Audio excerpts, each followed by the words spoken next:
Titillate the juices. You know what? Woo! Right now. Woo!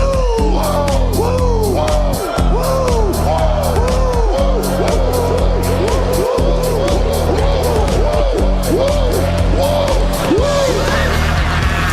Dr. Hughes invites followers. Oh, let's see if they increase now. Me too. Yeah, wow. Dr. Hughes. Mock-ass mock. He's a great podcaster. Trick-ass mock. Acknowledge me. We got it for you, nigga. Yeah, Dr. Hughes, here we go. Keep plugging yourself, that's cool. First up, a man whose looks will serve your inner needs and desires. Dr. Hughes. Yes. Once again, we're doing it live right in the middle of a show. Why is the camera so fuzzy? You guys seeing how fuzzy this is? Is it this bad on your end? What? I'm so sick of this. I'm so sick of everything. Testes. 1, 2. Can you hear me? This looks so bad. It didn't look this bad before I started. What happened? Why does everything suck around here? It's the shits. Anyway, who cares, right? I'm turning this into a podcast anyway, and I'm putting out there. It's probably really bad because everybody in my whole area is watching Night of Champions. I got it streaming. So we're going to have to deal with it, folks. Get liking, subscribing, sharing. Pump this up. Put this out to everybody. I don't do a whole lot of these watch-alongs, reactions, what have you. They're cringe, mainly. That's just my personal expert opinion. I don't know for you guys, but right now, Ask is about to come out. I don't need the volume on. Because then also they would kick me offline if I did that. Anyway, this is the Dr. Huge Show. I hope you're watching Knock, as the cool kids call it. WWE Knock, and you're also listening to this at least. You don't need to watch this because look at this. I wouldn't watch this either at this moment, but listen in because we got a whole lot of expert takes, a lot of in real time analysis that you've never seen anywhere else. Where's everybody in the chat? Where's everybody that I sent links to? Where's everybody? They all in Saudi Arabia. They all just follow suit with CM Punk and just run over to Saudi Arabia to get booed. The CM Punk. Anyway, let's go over some of the stuff that you may have already seen that I've seen. The only thing I didn't see was Cody and Orton busy trying to get things together for this monstrosity that you're witnessing right now with the visuals. Oh, look, she's got nice new clown makeup, this Asuka. She looks like kind of happy. She looks evil still, but not as evil as those other ones. All right, good. We got people here. Thank you. Shout out to everyone. Don't forget, if you haven't shared this out to people and you haven't hit all them buttons, especially on YouTube, come over to YouTube, please. Watch us there. We love you, X. You help us out. You ban us and shadow ban us the least out of everybody. But you don't show our stuff to really, the masses like we should be shown to. They were showing my stuff off on TikTok until I pissed somebody off there. All right, good. We got people present. Coach in the house, Paladin in the house. And who's this? Jade Cargill. I mean, this is an amazing entrance, isn't it? One of the best. She looks great. But you know what? You know what she is in the ring? It's the shits. She's the total shits in the ring. Sorry. Jade fans. Did you see her when she's actually Storm finally? Oh my God, they're doing it. We have a legitimate looking X-Man about to wrestle. I got some comics right there. I might show you some later after the show. But right now, let's focus on the show for a moment because I'm gazing and gawking at she's even got the contacts in. Look at that butt. Look at her butt. I mean, come on. Even in pajamas, the Saudi Arabian pajamas here that they got all the ladies. I mean, it's getting better and better every year. Remember they had to put T-shirts over them? They're like in the first one, the first like crown jewel. This isn't crown jewel. Took me a few years to figure that one out. But this is Night of Champions. Yep. Oh, well, Danny's setting up. Yep. It's a good time to do it. It doesn't matter. We're just here to, again, look at Jade's butt at the moment. Not much to be said. There may be some dead air in between this, but because I'm collecting data and processing it so that I can, journalize and analyze with everybody out here. We're all experts, right? All of us, especially me. X-Men theme needs to be played now. I mean, if you have millions and billions of dollars in this company and you're doing things like this, with the Storm, I mean, obviously that's what I wonder if they can get away with even that, like the copyright with that. You know how these copyrights work these days. If you're actually making good money using a property or even a little bit, like everybody wants a piece. I would much rather my stream come in nice and the show come in low quality, but I'm getting the show in high def, super. What are we on? 16K now? Should be, or 40K, 180p's. I'm hip to all this too. I know everything about all this stuff.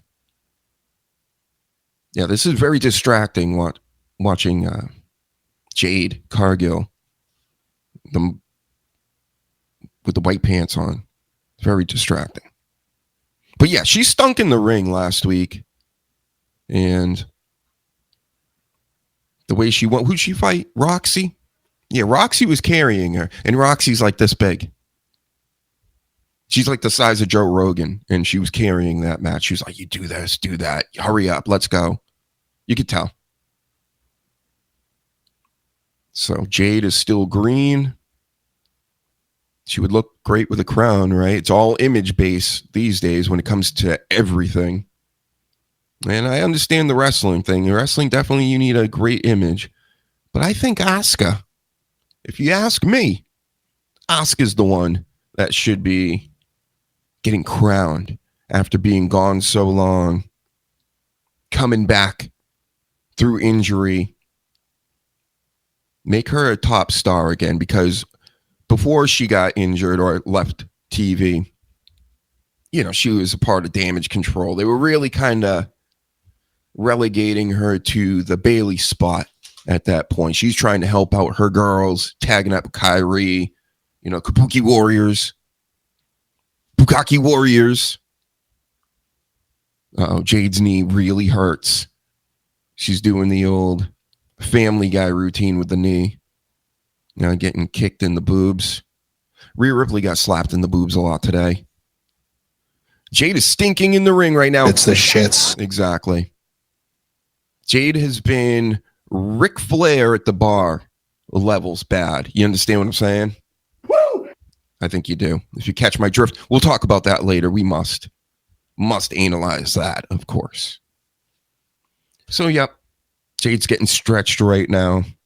Asuka's putting it on her, giving her the old knee bar. That's how Brock Lesnar lost to Frank Mir the first time around, children. Remember that? Remember those days?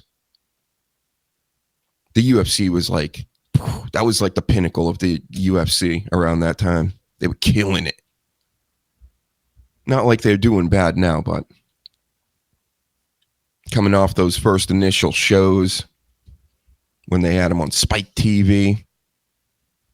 Yep, keep hitting that knee. She's selling the knee. We like this.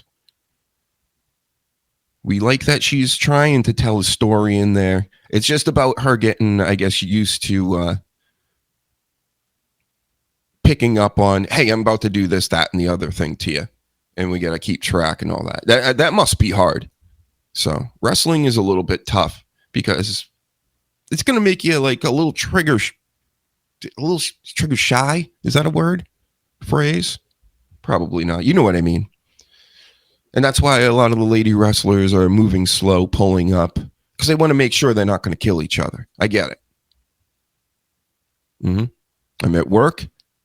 And this is Reezy, by the way. For those that don't know, all them Japanese letters with 420 RVD style, that's Reezy. I'm at work watching my coworker. My coworker thinks Jade needs to go back to NXT. Yeah. But that will never happen because they pay her a lot of money, I assume. I don't even know this. I'm just assuming they're paying her. She looks the part. The people love her. Great entrance like we already saw. But yeah, is she ready to be queen of the ring? I mean, Zelina Vega was. So I guess if we're going by that standard, then yes. But in my personal expert analyst opinion, not quite yet. Send her back to NXT. Who knows? Lash Legend's probably better. I mean, Lash Legend ain't got the aura, as the kids say, that this one does. But come on.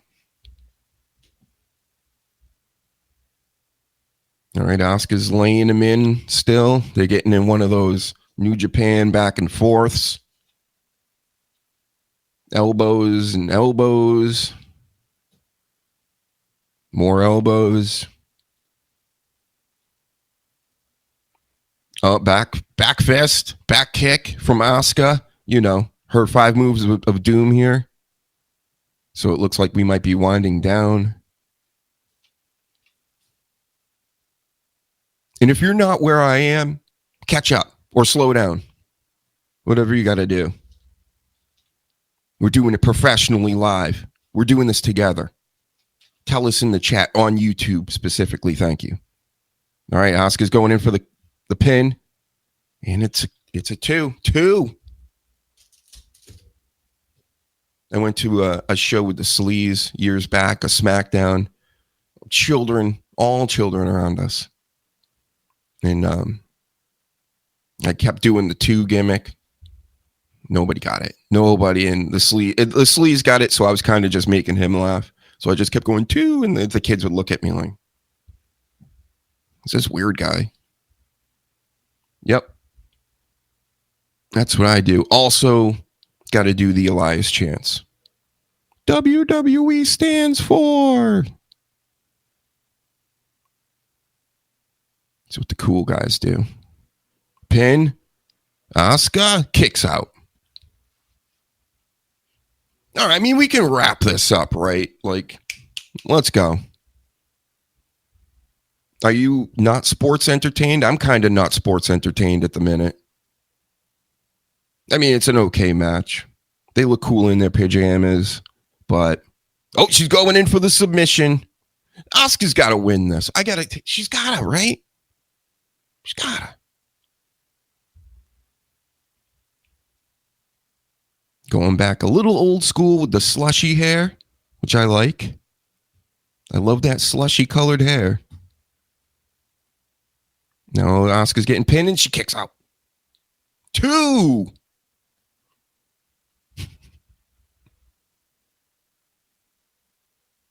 Oh, she's going for the finisher, Jade. Nope, it's getting reversed. Asuka's putting her in her chokehold. The Asuka lock. See, I could be Michael Cole, right? I definitely could be Pat McAfee. I can say stupid things too. Oh, it gets reversed. And Asuka kicks out. Kick to the boobs. Asuka's dancing around. Kick to the head. And celebrate. Pumping up the crowd. Getting ready to do some more damage. And it is reversed. Back into the finisher. Jade's going to win this, isn't she? No. Nope. Wait, what? That was the worst pin ever. They gave it to her? Hold on, I got to put the volume on. I don't even know what's going on here. They're playing her music. She won. Oh, my goodness. It's the shits. The shits. Asuka's back wasn't even down. Not even down. Yep, that's exactly what her hair is, Paladin. They soak it in slushy juices. She walks into the salons and goes, "Make right shrushy." And then they dunk her in the Kool-Aid tanks. Each side. They do it, they do it perfectly. They do it right, concise to make it Asuka hair. It's a little darker because she's got the clown makeup these days. She's trying to look badass and all this stuff. But I don't know. This era of Asuka, it's not working for me, brother. It's not working.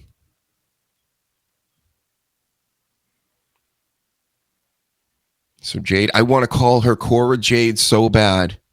Let's just call it Cora Jade because Cora Jade's not even Cora Jade. So Cora Jade right now is about to put on her crown.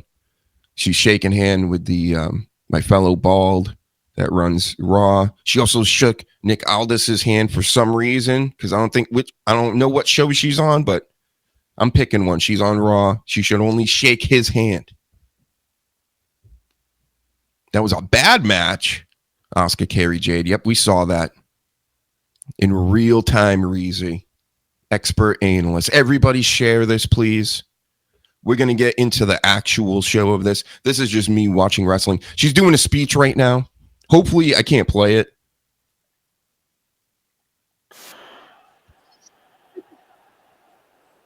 Yep, I'm fighting through the boos too all the time. Thank you. She's talking to me. She's pointing to me right now. I'm not listening much because I don't know if you guys can hear it. I need Danny to tell me if you can hear it on your end. But did you guys just hear that when I played? Can somebody tell me in the chat? Stat. The quicker, the faster, the better. Go ahead, put the crown on, lady. She is so excited. She'll be in the movies in a couple years. You just watch and see. You'll see. Lifts the crowd. Nobody ever really puts the thing on. Just put it on. I guess you don't want to put... Well, she put it on, as I said that. It looks like real diamonds. I wonder how much those things cost. And what's funny about it must cost a lot because they actually leave it in Saudi Arabia. So we're back into the ads. Now we're everybody in the world is watching me now. I'm just going to tell everybody I'm Middle Eastern today. Who knows? Maybe I am. Maybe I got a little bit in me. There's been rumors. Here's Danny Damage in the house. Can you hear me? I can't hear you. I don't hear you. Try your side first, and then I'll try my side.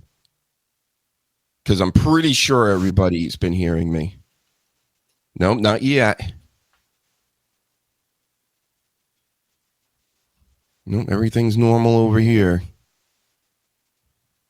So, anyway, we're looking at Inglewood, New Jersey. How about now? Yes, you sound good. Yep, can you hear me? My microphone's not too close or anything. Oh, all right, cool. No popping plosives. Yep, just a little popping from me every once in a while when I listen back when I do the podcast business. That's on SoundCloud and Apple Podcasts for everybody. I always hear myself pop, and I'm like, damn it. Yeah, I'm a perfectionist, So, have you been keeping up with the show at all? I haven't. I've just got it on now. You're in a commercial, right, too? Or yeah. Michael Cole sitting down? Yeah, just looking over whatever city it is. Talking about late night SummerSlam. All right, so we're near the same spots here. Great. We're doing great. That was a bad match. We read that. Slushy hair. $1 million. I don't know what we're talking about, but I'll put it up on the screen anyway. So let's go over some things before they get back into this. Sammy and Cross match was actually the best one I've seen so far. I skipped the Cody and Orton match because I had, trying to get all this stuff ready and everything. And he won, of course. And what else happened? Rhea beat Raquel in a street fight, even though I don't know. She annoys me, man. We've gone over this before. 3 nose rings. We're gonna have 3 nose rings, really? And you're gonna go into a street fight with multiple nose rings, and then excessive. she had, she always got the crazy makeup on, but she had like this orange, it's like she has makeup on, and then it's orange smear everywhere, and the faces, and I get it. She's super over. I'm not telling anybody to not like her or whatever. This is just my opinion. She cringes me out. The music stinks. The whole this thing with the stomp, like she just made a sack in the NFL. I don't like any of it. Just the overconfidence too. The walking down, the constantly sticking out the tongue and licking the air and licking the teeth, and I'm the coolest guy in the room type thing. I hate it. I don't like it. Yeah, so that happens. It's too much. Yeah. What do you think? You don't hate it that much, right, Danny? Maybe not quite as much, but it is irritating. Like I say, it's just too much. I get what they were doing once upon a time, but now she's just taken that, dialed it to 11, and just kept turning it up more somehow. Mm-hmm. I'm not just a hater. It's just like, again, this wrestling stuff. All these people could all be very fine people. Maybe my best friends in real life, but I'm talking about characters and attitudes and what the vibe is coming off the TV. And that's why I don't like a Sami Zayn. That's why I don't like Rhea Ripley and stuff like that. So when people call me crazy and they think I don't understand what's going on, why certain wrestlers are popular, I get it. But that's also what annoys me. So it's like she's a parody of herself now. She shrunk a lot too. She's tiny compared to what she was last year. Maybe she's off the gas. Maybe. Stop juicing. Oh man. Yep. So they still got advertisements going on. I kind of like this because now I can just watch this and they have dead spots in the show and people like accept it. Yeah. More ads. Mine's been troublesome. I'll see if my internet connection catches up with the problem. Oh my God, another ad. Yep. So, and anyway, Solo and Jacob happened. Not Tama Tonga. He's not back. He's still injured and out. Tonga Loa showed up. And also, well, it was funny. No, it was Tonga Loa. He showed up, and then the really big guy that's been in the indies that everybody's been expecting for weeks showed up, and he certainly looks the part. I can't remember his name because Cole said like several different names. He didn't know him either. He called him Tonga Loa as well. That was one of the names. I'm like, yeah, it's not him. That was the other guy. They all look the same, don't they? To you, Michael Cole, huh? Mm-hmm. That's right. But I'm not Samoan today. I have to be Middle Eastern so we can get more subscribers on YouTube. I can pass for it, Danny. I can pass for anything, really. So I'm going for it, especially when I wear wigs. I have a whole collection of wigs in my closet. Nice. Mm-hmm. Like Roger from American Dad. Yes. More ads, by the way. It still hasn't stopped. Nothing's happened. Man, it's been a while. What was the last match we just watched? Solo and Jacob? God, that was like an hour ago. All right. So anyway, we went over most of what happened. A lot of people were very upset that Cross just lost to Sami Zayn. Clean 1, 2, 3, and right in the middle. Oh dear. Mm-hmm. Great match though. Like the storytelling in it, a lot of old school stuff. The whole Sami almost passing out to the choke, and then he comes strong at the third count. No, something's happening. CM Punk's coming out. That's right. We can talk about a little Punkonomics here. Did you see the promo from the other night? All I saw was the bit where he apologised for bad-mouthing The Miz. for being a part of the Blood Money pay-per-view, and now he is a part of the Blood Money pay-per-view. Oh, that's right. What did he say again? I got it here somewhere. Oh, there it is. Is he getting booze? Can you tell me if you can hear this? Can you hear this, Danny? I can't hear anything. Good. It's just his music right now. Yep, I'm so professional over here. I can hear it, and the crowd can't. Good. That's right. But CM Punk's coming out. He's. I saw the same stuff you did yesterday, and a little bit more. He was at, the WWE rally thing that they do. Everybody comes out, and it definitely felt staged with Muhammad in the crowd. What are the chances of that, right? Pretty good, actually. But this Muhammad fellow is telling Punk to apologize when he first came out. Then he went into this bit about, I did this thing 6 years ago and blah, blah, blah. And this guy wants me to apologize. So, okay, I'll apologize. And then he finally walked up to him and was like, this is for you in Saudi Arabia. I apologize for that. And you could tell it was like he didn't want to.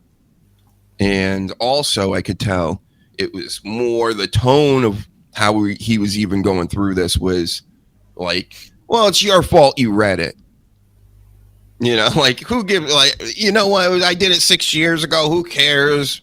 Blah, blah, blah. It just, to me, it just points out that you are a hypocrite, that the $1 million man could buy you if he wanted to, and you would just say, yes, sir, because everybody's got a price. You certainly do. So stick to the things that you mean. That's all, especially when it comes to foreign countries and you're talking about blood money and things. Do you really know what's going on, CM Punk, or is this an act? Right? So if you're going to be this, the right word, vitriolic, this outlandish with your statements, even if you're just like kind of going at the Miz, you probably should back those up or try to a little bit. I get it. He's in the WWE again, and he's going to do business. But to me, I never really bought the whole CM Punk gimmick. He's the cool guy and this and that. So, yeah, it's just more of the same for me. And everybody out here that's saying, hey, calm down. I'm saying, we don't need to be even talking about this. Who cares? Blah, blah, blah. It's like, no, everybody should have at least catch up some shit. And that makes me want to go at him more. Like to tell me what I can do. Oh, don't talk about him anymore. We already went through it, right? It's like, I don't work for WWE. They went through it. I'm still doing it. So until I'm sick of it, that's when I'll be done talking about it. What do you think, Danny? I know he probably not as harsh, but got an opinion? Yes, but it's not just because I oppose like the two big sort of political points he's trying to make with like t-shirts and stuff. Because I mean, shame on anyone that would use clothing to make points of any kind. It's just, he's got some responsibility, or at least he's meant to do. It's not just that I think his opinion's a bit daft. I've said before, I like the wrestler, but the person, is a bit of a tit. And then going back on this and just giving such a whimpering, planted excuse, in my opinion, and yours, it's a bit sad. Like, if it was me, I get, going back on things or whatever in certain circumstances and stuff. But I mean, if that were me in that spot, he came off more like a bad guy. Just go, you know what? Yeah, I know it's ridiculous. I'm sorry, but I work for the WWE now. I never thought I was going to be back here. It is what it is. That's the way it is. Sorry about that, and I would have been, honest. The way he did it didn't sound it was more like, like, screw you guys anyway. Like, whatever. Like, again, it's not that big of a deal, but I'm going to goof on it, of course, because if you're going to act all high and mighty and got all this virtue going for you, no. You can't go back on it then. If you're Mr. Virtuous, you're going to be held to that standard over here. John Cena's out there doing his gimmick now. Yeah, and it's not just like Punk just did sort of like mention little things, just like, oh yeah, you know, reduce taxes or push for the electric cars only. He went again, yeah. He dealt with the abortion thing and the trans kids thing, and it's just you aren't being gentle with this. You're intentionally trying to make a noise, and yeah. In AEW, the last that had the sign for the trans thing, she looked just as much like a plant because she looked happy as hell to be on TV. Like, she was expecting it, and he knew where she was, and he did the little point. And I know Kenny Omega did something similar as well. But yeah, and then the Saudi stuff on top of it. You know? It's not that he can piss off because he's wrong or differing to my personal opinion, but he's open to scrutiny. So, yeah, he's a public figure. He's gobbed off about certain things. A big name public figure, yeah. And they're doing the announcements right now. We're going to get to watch one of the slowest matches in WWE history. I mean, anything can happen. Both these guys could pop Achilles and hamstrings and quads. Elbows could pop off, shoulders. So that's what I'm more interested in that than I am the actual match, where the belt's going. I want to see if these guys can carry one another, because I don't think CM Punk is in like prime form or anything. And we all know John Cena is. He pretty much said so himself. So, I don't want them to kill each other or anything, but a couple twisted ankles would make this a little funnier. Yeah. And as we've seen with Punk in the years, it's only taken like one little misstep and that's it for a while. So but I'm not expecting anything flash, anything fancy for this. It's just two wrestlers. Yep. They're still going through the whole beginning here, announcing John Cena. The last time in the Middle East, everybody. Wow. He holds the belt in front of his face now. Does a "you can't see me"? Now you can. All right, what are the odds? What do you say? You want to take a bet right now that one of them is going to get hurt? No, I don't want to wish that on anybody. Bet. Like no money or anything. Just bragging rights. I say they're going to get hurt. So one of them's going to get hurt. No, yeah, no hurt. Nobody's getting hurt, right? You're taking no, and I'm taking yes. I'm trying to figure out if I'm taking no or both. Well, yeah, you got two choices, really. Because one is the good one. I guess that would be the middle. Yeah, statistically. All right, so do they both get hurt or nobody gets hurt? Because that would be the, break even if one of them gets hurt. I don't know. This is a funny conversation, but I'll take neither then. Neither. All right, I'm going both. Thank you. I feel I have better chances. So now they're looking at the crowd. They're doing that whole thing. The crowd's probably erupting. They're all chanting. They're standing up, clapping. Yep, take it nice and slow, fellas. All right, let's analyze this in real time, Dan. You got it on, right? I see it on your glasses a little bit. Just a little bit.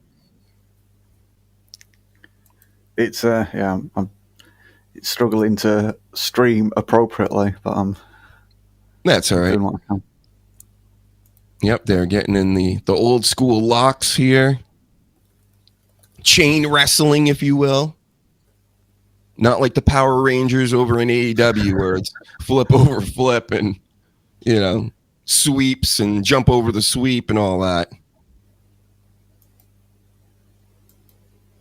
Yeah, the Power Rangers style is accurate, to be fair. It's not just any old gymnastics, it's Power Rangers gymnastics. Did you see the Mighty Morphin Freak Off Rangers video this week? With Diddy and all them? One of the greatest. No. I'll have to find it. I saw it on Instagram, but I got to get it on the X machine and post it back up because, man, that's been best meme I've seen in a while. Laying in some more headlocks by CM Punk. He's in his classic, Chicago outfit.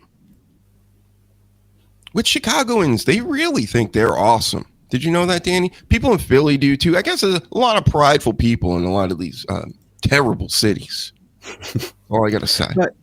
Yeah, everyone just seems to be proud of where they're from for the most part. Yeah. Or at least Not that's how me. it's perceived over here. Not me, other than the sports team. Everything else kind of isn't like, meh. Because, all we do in my city, Danny, is we win sports games. The best in the world at that. You have more than one of quite a few teams, though, don't you? Or am I just misunderstand it? Right, yeah. The Patriots football team, you got the Celtics basketball, the Red Sox baseball, and the Bruins with the hockey. I mean, there's a bunch of other sports too, but those are the big four. But you don't have like 2 baseball teams or 2 football teams? No. Under the New York, one of each. No, that's New York. New York does stuff like that. That's lame. And then because what happens is you'll end up with one usually that's considered like for the cool kids and the rich people, and the other ones for like the poor people, and it's like the redheaded stepchild of the like when the Yankees and the Mets, Right. No. We had the Red Sox that didn't win anything for like 100 years. Got really close for all that time, but then when they did, then they started winning all the time. But yeah, that Boston run of pro sports from 2001 when the Patriots got their first one to now really is just been an insane amount of championships. It's like a parade every other year.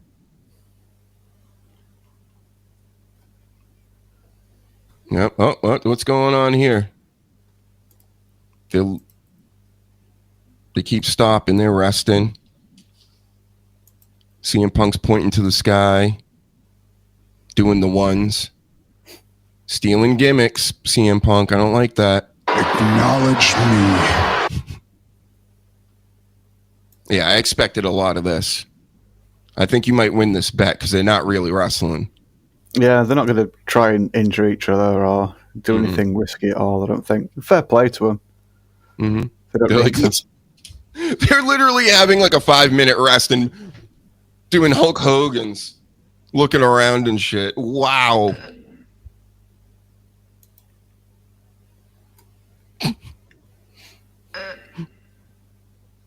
Oh my goodness. So what do you think? Do you think Punk wins this? No, I don't. Do you think? I didn't think they were going to take the belt off Cena so soon.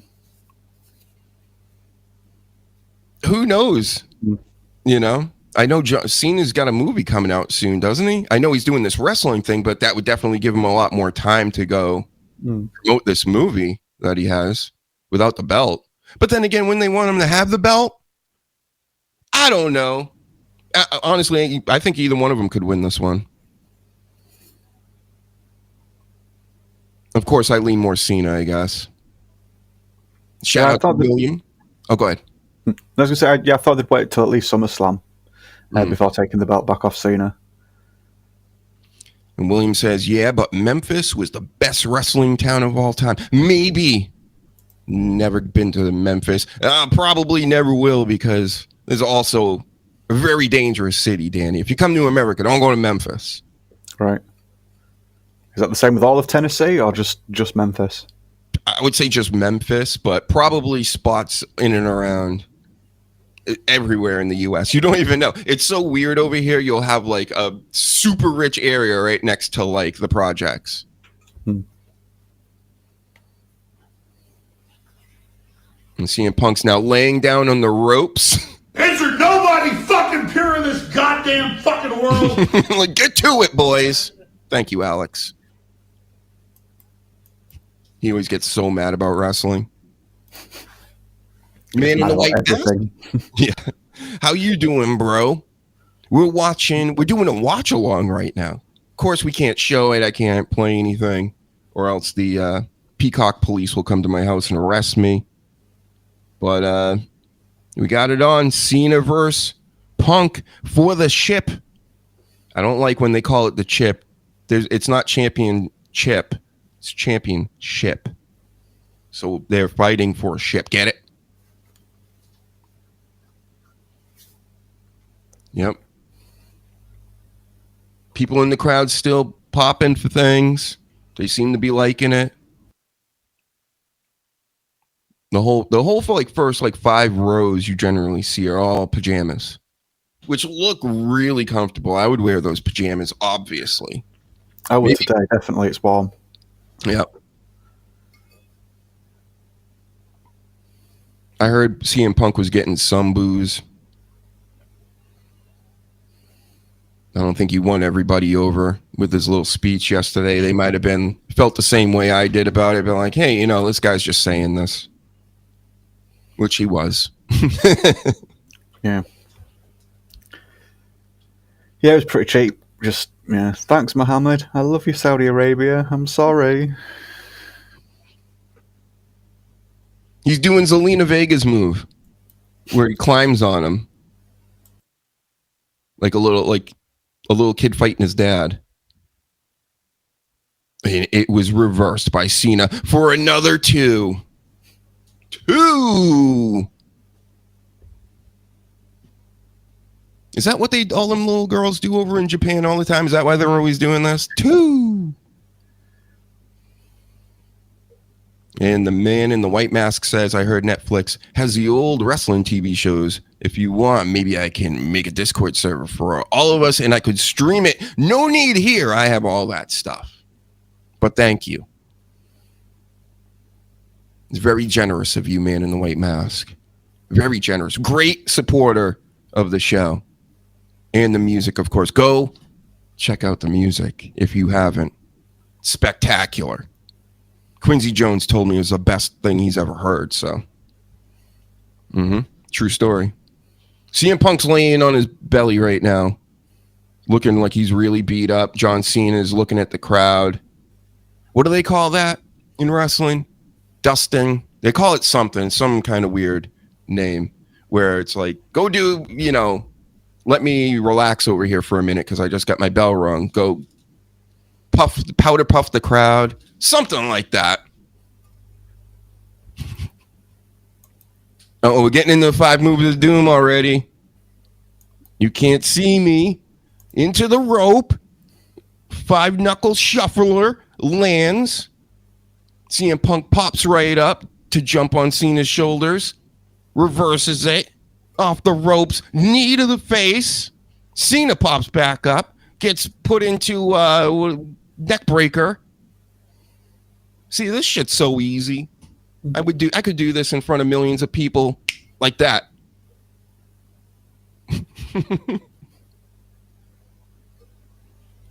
And now CM Punk has the upper hand, and he's going to the top rope. Is that really a good idea? What?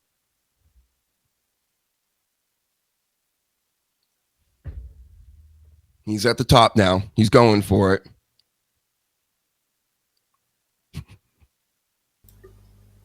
And he does an elbow. It was just okay. So it was a lame ass elbow too. Doing the go to sleep. He's putting him to sleep now. Puts him up in the GTS, and it will be reversed, and it is into the STFU. Cena, make those faces, Cena. We've seen this before recently, where he put him in this move. They wrestled this year, didn't they? What the hell? Yeah, they wrestled already this year. Or no, they at least fought in the ring. I don't know. When did they wrestle? Rumble. Was it the Rumble? Because I remember he had that picture of him with the STFU on Punk, and I'm thinking this was the first time they wrestled in a while. How did that? There's too much wrestling going on. I can't keep up with this. But Yeah, I yes. think it was in the Rumble match. Okay. I think. Anybody in the chat know? Did he just win?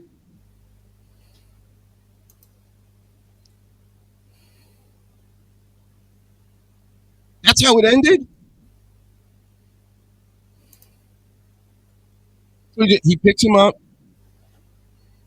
and puts him in the FU. AA. Sorry. Oh, he kicked out. All right. I thought it was over. Picking him up for another one. It is reversed, kicked, DDT. Now they're both down. I think we got a couple minutes here. Elimination Chamber. That's right. That's right, Paladin. Right, yeah, that's it. Now Punk has him in the submission. They just keep stealing each other's stuff. Cena's probably going to beat him with the go to sleep there. If he can pull it off. Remember when Cena had that off the ropes cutter that he was doing for a while? Like when I can't remember. he came back. This is not that long ago, maybe 5-6 years ago. And he yes, randomly added that move to his moveset and was like doing it every match. And he hit it a couple of times, but he missed it. He hit it maybe 2 out of 10 times, like clean. And you could tell he was like, "Yeah, I'm done with this." Was it more like a stunner? Yeah, stunner. It was I think it was a springboard stunner. Yeah, springboard stunner. Yes, tough move to execute. He seemed to be able to do it, but especially at his age, not like he's 100 or anything, but he's not young and springy like he used to be. So it was a strange time of his career to bring that into it. But yeah, I forgot about that. Yeah, AA to Punk again. 2, another kick out. Seeing his bald spot's gone. Completely gone. He has no bald spot anymore, folks. he's been saying his prayers and taking his vitamins, I think. Mm-hmm. And Punk was goofing on him in his Punkonomics speech last night, and he was calling John Cena bald. It's like, you're bald, dude. What are you talking about? Call somebody else bald when you got the Red Sea is parting right on top of your head, and you're going to call somebody else bald. Got it. It was cringe. I hate Punkonomics. If you like Punkonomics, block me. Go ahead. Because everybody seemed to like it a lot last night, and I was like, this is cringe. He comes out with the knuckles, drug-free. And then what else was he doing? Talks about his ex. Okay, that was a nice little line. Saying I would be mad, too, if they rehired my ex. And then the worst of it, the ultimate cringe, was the final thing that he said to him, which was, I'm like Kendrick and you're like Drake, and it's like, oh, and all the 2-year-olds are like, ooh, and I'm like, oh.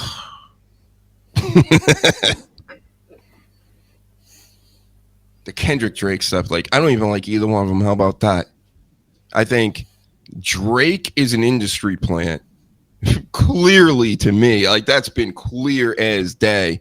And you may like Kendrick and some of his stuff, cool. Nobody gets to be that big without being in the club. Get what I'm saying? So, therefore, automatically, plus he's like short. He's like short. So I don't even care. When they were beefing, I didn't even care. Who cares? All these teenagers are like reading in all their lyrics and things that they probably didn't even write. Oh, it means this and it means that, and they treat it like going through it like it's the fucking Torah. Yeah, it's like two other people's toddlers arguing and shouting at each other outside, and it's just like, I'm just going to ignore that. I don't give a shit, really. Sorry. But man, do people care about that stuff? I mean, it was in the friggin' halftime of the Super Bowl this year. It's so obviously a corporate manufactured thing to sell, you know. But I guess I would have thought everybody would have been on board with all this stuff by now, been living more in reality. But they're just not. They're still like, nope, they're gonna live in that all these pop culture lies forever. Did the rise of reality TV not give you this like preview? Come on, work camera. This camera stinks today. This camera is fucking CM Punk today. But yeah, with reality TV just went nuts, didn't it? And they just made a reality TV show about everything, like the world's greatest plumber and the world's greatest welder and things like this. And people watch it and lap it up and get on social media and like, oh my God, did you see so-and-so doing this to so-and-so? And see, I watch it, but I also watch it like I watch wrestling. I understand 95% of them are fake. Probably 100%.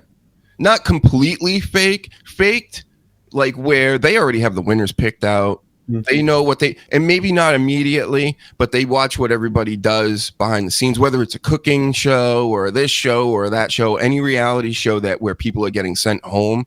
They know who they need to keep for a while. I watch a lot of them Hell's Kitchens with Gordon Ramsay, and he's always like, there's a few people they suck, but they're obnoxious and they piss everybody else off, and they always try to get rid of them over and over and over again. And then there'll be one where they'll be put up to leave again, and it's like, I can't keep you any longer, because it's almost like he knows. He's like, you should have been out of here like a week ago, and I'm finally allowed to do it by the producers, because you weren't gonna win. I was never gonna let you be one of my chefs. So yeah, it's rigged for the most part. But then I don't know.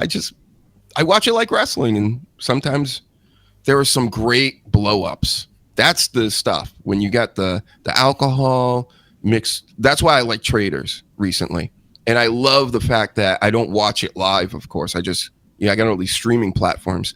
So the way I fast forward through all, there's that huge bullshit part in the middle, right in the middle of Traders, every single episode where they got them doing games and stuff. That doesn't even matter. None of that's not the point of the show. That's like filler. And the people that watch that every week, here comes Seth Rollins. Something's happening. Hold on, I'll talk about reality TV in a minute. I think you're a few seconds ahead of me. I've only just seen the ref bump and Punk's attempt at the pinfall. All right, so Rollins is out here in a flame outfit, which the sleaze should have. He's dressed like the sleaze. He's got his creepy lawyer with him with the Money in the Bank briefcase, and he's got his two goons, and they're rubbing hands, and they're getting ready to like beat the crap out of CM Punk.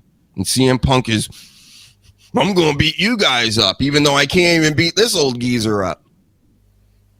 So he's waiting for him to come in. He's checking on Cena again. Cena might have already left. I don't know where Cena is.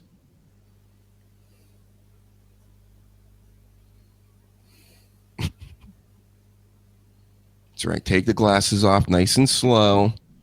And he's going to gesture to his boys in a minute. That's what I expect. No, he's taking his shirt off. Or his jacket. Wife beater style. Watch out, Becky Lynch. He's wearing a wife beater today. And now he's taking the briefcase. And he's standing with it. Maybe he's not going to cash in. Maybe he just wants to make sure Cena never touches that belt. CM Punk, sorry, not Cena. He fisted. He did one of these and did this, and now his goons ran in. And they're getting both of them are getting beat up by CM Punk. Braun's out of the ring. Bronson's out of the ring. Punk's still in the ring. No way you're going to jump out at him. And he jumps out at him and almost kills himself. That was the shits. That was terrible. What's up, Johnny? I didn't think anyone was going to win this one clean. Of course not. Of course not. And then he just got put through a table, CM Punk, an announce table. Yes. Yes. Yes. All right, let's do the modern day yeses. Yeet! Yeet! Yeet! Yeet! Yeet! Yeet! Now Seth is calling somebody else out. Oh, he's calling the Lil Nate. Lil Nate is sprinting to the ring. Oh, and he gets wiped out by Cena. Yeet! That was amazing. Now Cena's in the ring, getting in Seth Rollins' face. Seth Rollins is all mad. Uh-oh. What's going to happen? He's going to hit him with the briefcase. He misses. And now Seth Rollins gets AA'd right in the middle. Rolls out of the ring. Braun Breaker then attacks John Cena. Bronson also attacks him. They're laying the wood to him, taking him to the woodshed. Sorry, I just seen Cena lay out Little Nate. Yeah. I could say I'm a few seconds behind you. Yes. And who's coming out now? Who's this? Penta? Penta?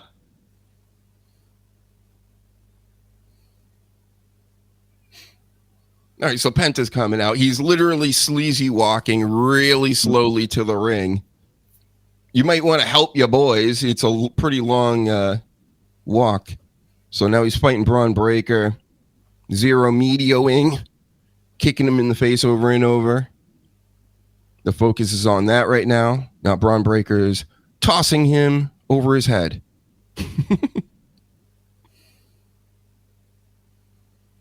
And Penta's rolling around in his Michael Jackson jacket. And now somebody else is coming out. Oh, is this Sami Zayn? This is Sami Zayn. Now he's beating...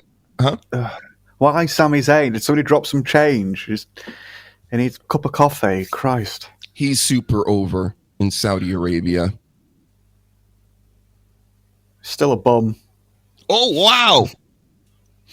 Braun Breaker, took him to the ground and now is, pushing him around. It seems like he's, really pissed with him. You'll see what I mean.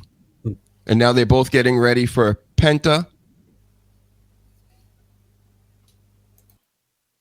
Every once in a while, I think I catch not these major receipts or anything, but they tell each other with their fists and the way that they move that, listen, I didn't like what you just did. Punk and Cena both kind of helping each other to beat up Bronson Reed here. Bronson Reed gets an AA from Cena. Pretty impressive, John. I got to say, Bronson Reed is not a little dude. But now Cena looks completely gassed. They both do.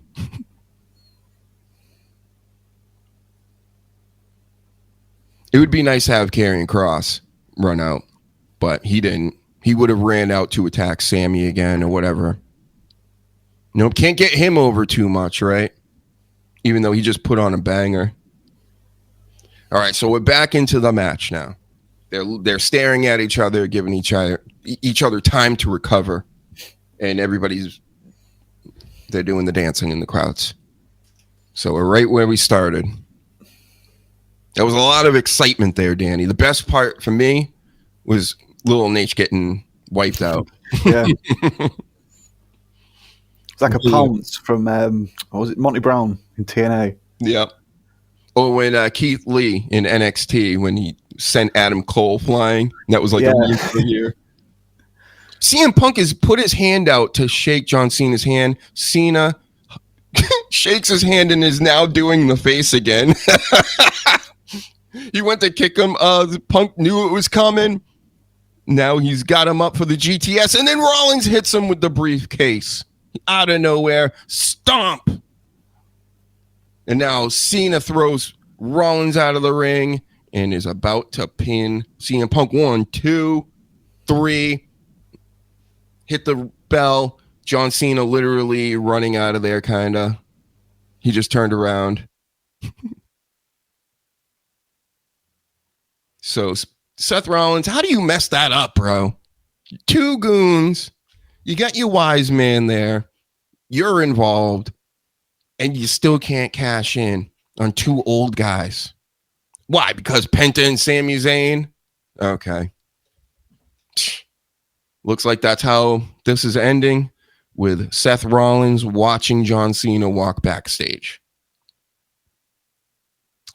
I mean, pretty entertaining, especially that end part. That's what I'm looking for. I wasn't looking for that first 20 minutes. Are you there still? Nope. Yeah, sorry, I muted while I was having a drink. That finish did look like the referee was alert and aware of everything that was going on, and he just dove in the moment for the pinfall. It didn't look like he just like got up and stumbled and was like, "Oh, there's action going on." It looked like he was just doing this intentionally until it's like, "Right now, go." Honestly, but, yeah, it was a good exchange. That's how it's looked for a while now with that, with these type of big show matches, like the main event where they have all these moving parts and everything. It's like, yeah, the referee's knocked out just the whole time except for the end. Right when the bad guy's about to pin, especially when the bad guy's about to pin the good guy, then they go, "Oh yeah, that's right. I'm awake now." And that's how it ends, folks. Cena raising the title on the stage, looking very cocky at the crowd. And that's that. All right. We can close this out. So there you have it, folks. The first ever, maybe not even first ever. I probably did it before. I don't remember it though. So first ever to me, watch along on the Dr. Hughes Show. Get liking, subscribing, share this, watch this episode on YouTube. Come over here, get in the chat. We could even do, well, if we want to do a call in, we could have people call in. I'll show the number. And if you're fearless like Nikki Bella, call in and tell us your thoughts about this show that we just witnessed. So you got to see, what did you see? That's the only match you saw, right, Danny? Yeah. I thought it started a little bit later. I didn't think it started so early. Oh.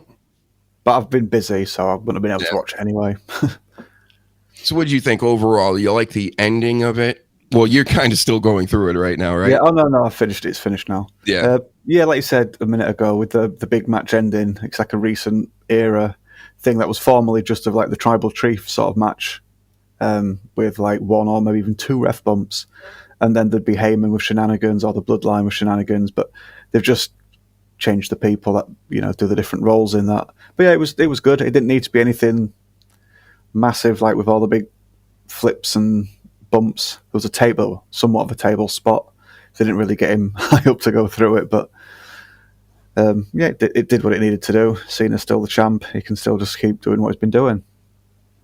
Mm-hmm. And it's the CM Punk Seth Rollins feud continues.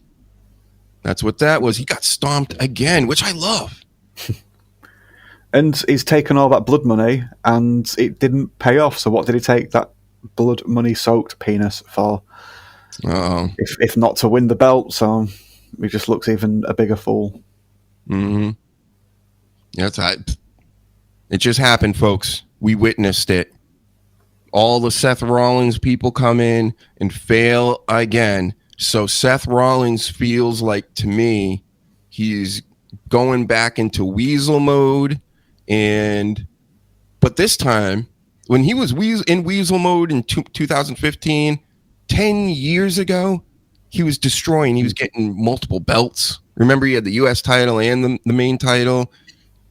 Everything worked out for him. So even there would be some matches he would be losing the entire match. Then the lights would go out and he'd be gone, and like somebody else would be there. It's like that's how he would win a lot of his matches. Now he can't get a break out here.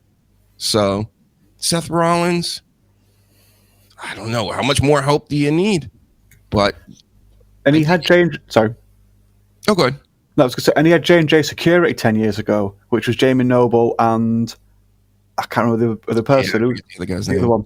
But so he had two smaller guys who are meant to be like little Weasley, like more Weasley than he. And he's got two meatheads now who look inferior to their previous personas because they're now second fiddle to Seth. So when Seth needs to attack somebody and that somebody needs to sort of like look half decent like Punk needed to, he was throwing two meatheads around after having a 20-minute match. So it makes them look worse unless they come in and just annihilate everybody, which, like you just said, that's not happening. So Seth doesn't look like he's able to cash in his Money in the Bank briefcase very well. When he did it before against Brock and Roman. So he's taken lots of steps back. My thing is, I get Seth lost to Cody Rhodes many, many times in a row, and it kind of sucked. And then he helped him win the title like a few months after. Okay, but lately, 2 times actually, he is out there with his gang, and Cody Rhodes comes out, and Seth Rollins is like, no, we can't do anything about this. We don't want any smoke with this guy. Oh, no. He'll mess with everybody else except Cody Rhodes.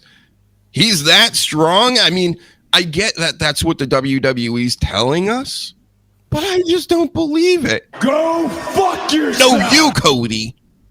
I don't believe it. It's just Seth Rollins with 2 goons is scared to even beat up Cody Rhodes. It's gross.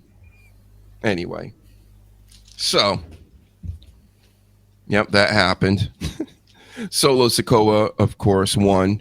He's got his gang operating at full speed once again. He's got the big guy, he's got Tongaloa, and he's got JC. So he's got 3 more followers. And then eventually, what's the other one's name that's out? Tonga. So many Tongas. Tamatonga, Tongaloa. Yes, Tama. He will be back eventually. And then where will he end up? Who knows? One of the Samoan gangs, because we know Jacob and Jimmy Uso are together. Did he show up tonight? Was Jimmy Uso even there? I don't even know. There's so many Samoans now. I can't keep up. It's going to turn into like late dying days WCW where everyone's either a Hollywood or a Wolfpack member of the NWO, but with the Samoan teams. I hear Roman Reigns is coming back eventually. Also, some news about Roman Reigns. We're going to acknowledge you for a little bit. Acknowledge me. He's going to be in Street Fighter, the movie. Oh, I didn't know they were doing another movie. That's the rumor. He's going to be Akuma. I don't see how that fits. I see where they've made that connection, but yeah, it's not. Now, if you'd have just said the Street Fighter game, I'd have been like, actually, that's an all-right cross-promotional idea, to be fair. Get Roman Reigns in that. If you have to get, characters from other things that aren't Street Fighter for DLC, then Roman Reigns would be a nice little thing. But yeah, no, just not acting. I also heard 50 Cent is supposed to be Balrog. You got a few other super famous people. The worst one was, what's his name? That comedian from New York there with the big mustache that's been getting big lately. He's obnoxious though. Yeah. Anyway, he's going to be in it too as a fighter.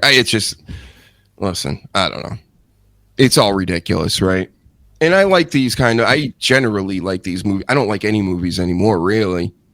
I even heard that 28 years later, a lot of people didn't like that. I don't know why. I'm trying to stay away from the spoilers, but I don't know. Movies lately. What are they, Bret Hart? It's the shits. Shits. So, okay, what else happened in this show? Let's just go over the show real quickly. Again, Sammy and Cross, probably the best match in my opinion overall. Most entertaining match was the Cena Punk stuff, and it wasn't because of the wrestling match. The Sammy Cross one was because of the wrestling match. And, the people online generally not happy. I think it would have benefited Cross more, but then again, is Sami Zayn really going to lose in the Middle East? No, probably not. Maybe Cross is going to get that win back. If they're doing something with him, maybe he's just going to lose to Sammy while Sammy's in like home turf, as it were. But yeah, then Cross will get a win later down the road. And then we got Rhea over Raquel. With help from Roxy, she did come out too. All three of them wearing black jumpsuits. So that was a weird choice to have them all in black. Okay. And then that's pretty much it. Cody's the king and Jade is the queen. It's the shits. All right. It's just I don't really care. So, I bet little Tony cares. It might not say too much about it, but little Tony Khan will be somewhere just thinking, they were mine. I had them in my toy chest. And you know what? That makes me think WWE did consider or did make them the king and queen of the ring to just stick it to them a little bit. Just a little bit. You go in the boardroom or whatever. They're like, yeah, but if we did give it back to Cody and and this, and then think about how this guy would feel. And they went, and Triple H is like, yeah, that's a good point. Nobody will be that upset, and he'll really be pissed off. Cool, we're gonna do that. Yeah, they know people might make that connection, and then that's just chit chat about the show, isn't it? Mm-hmm. Which is always good. Here's some chit chat. Did you see this out there? Does Ric Flair keep coming to your restaurant and shitting himself? This is on Reddit, and it's a question.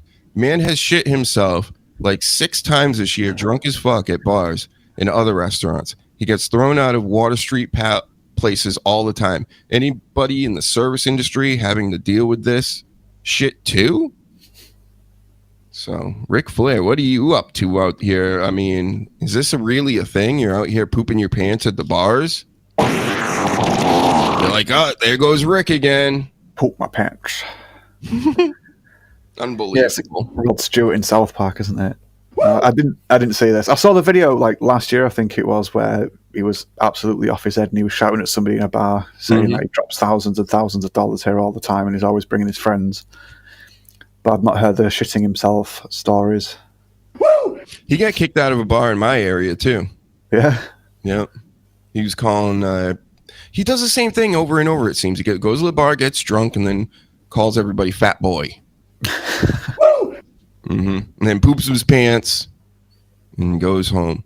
Well, he had a retort to this. He had something to say about this. He basically said, "I don't poop my pants at bars. I crumb in my pants." I said it the clean way. Crumbing. He cream. Get it? He ejaculated. Which tells me that maybe it's true. Because it's a strange response. Say somebody said, hey, Dr. Huge keeps coming to all our restaurants and bars and pooping his pants. I would go, wait, where is this person? Who are you?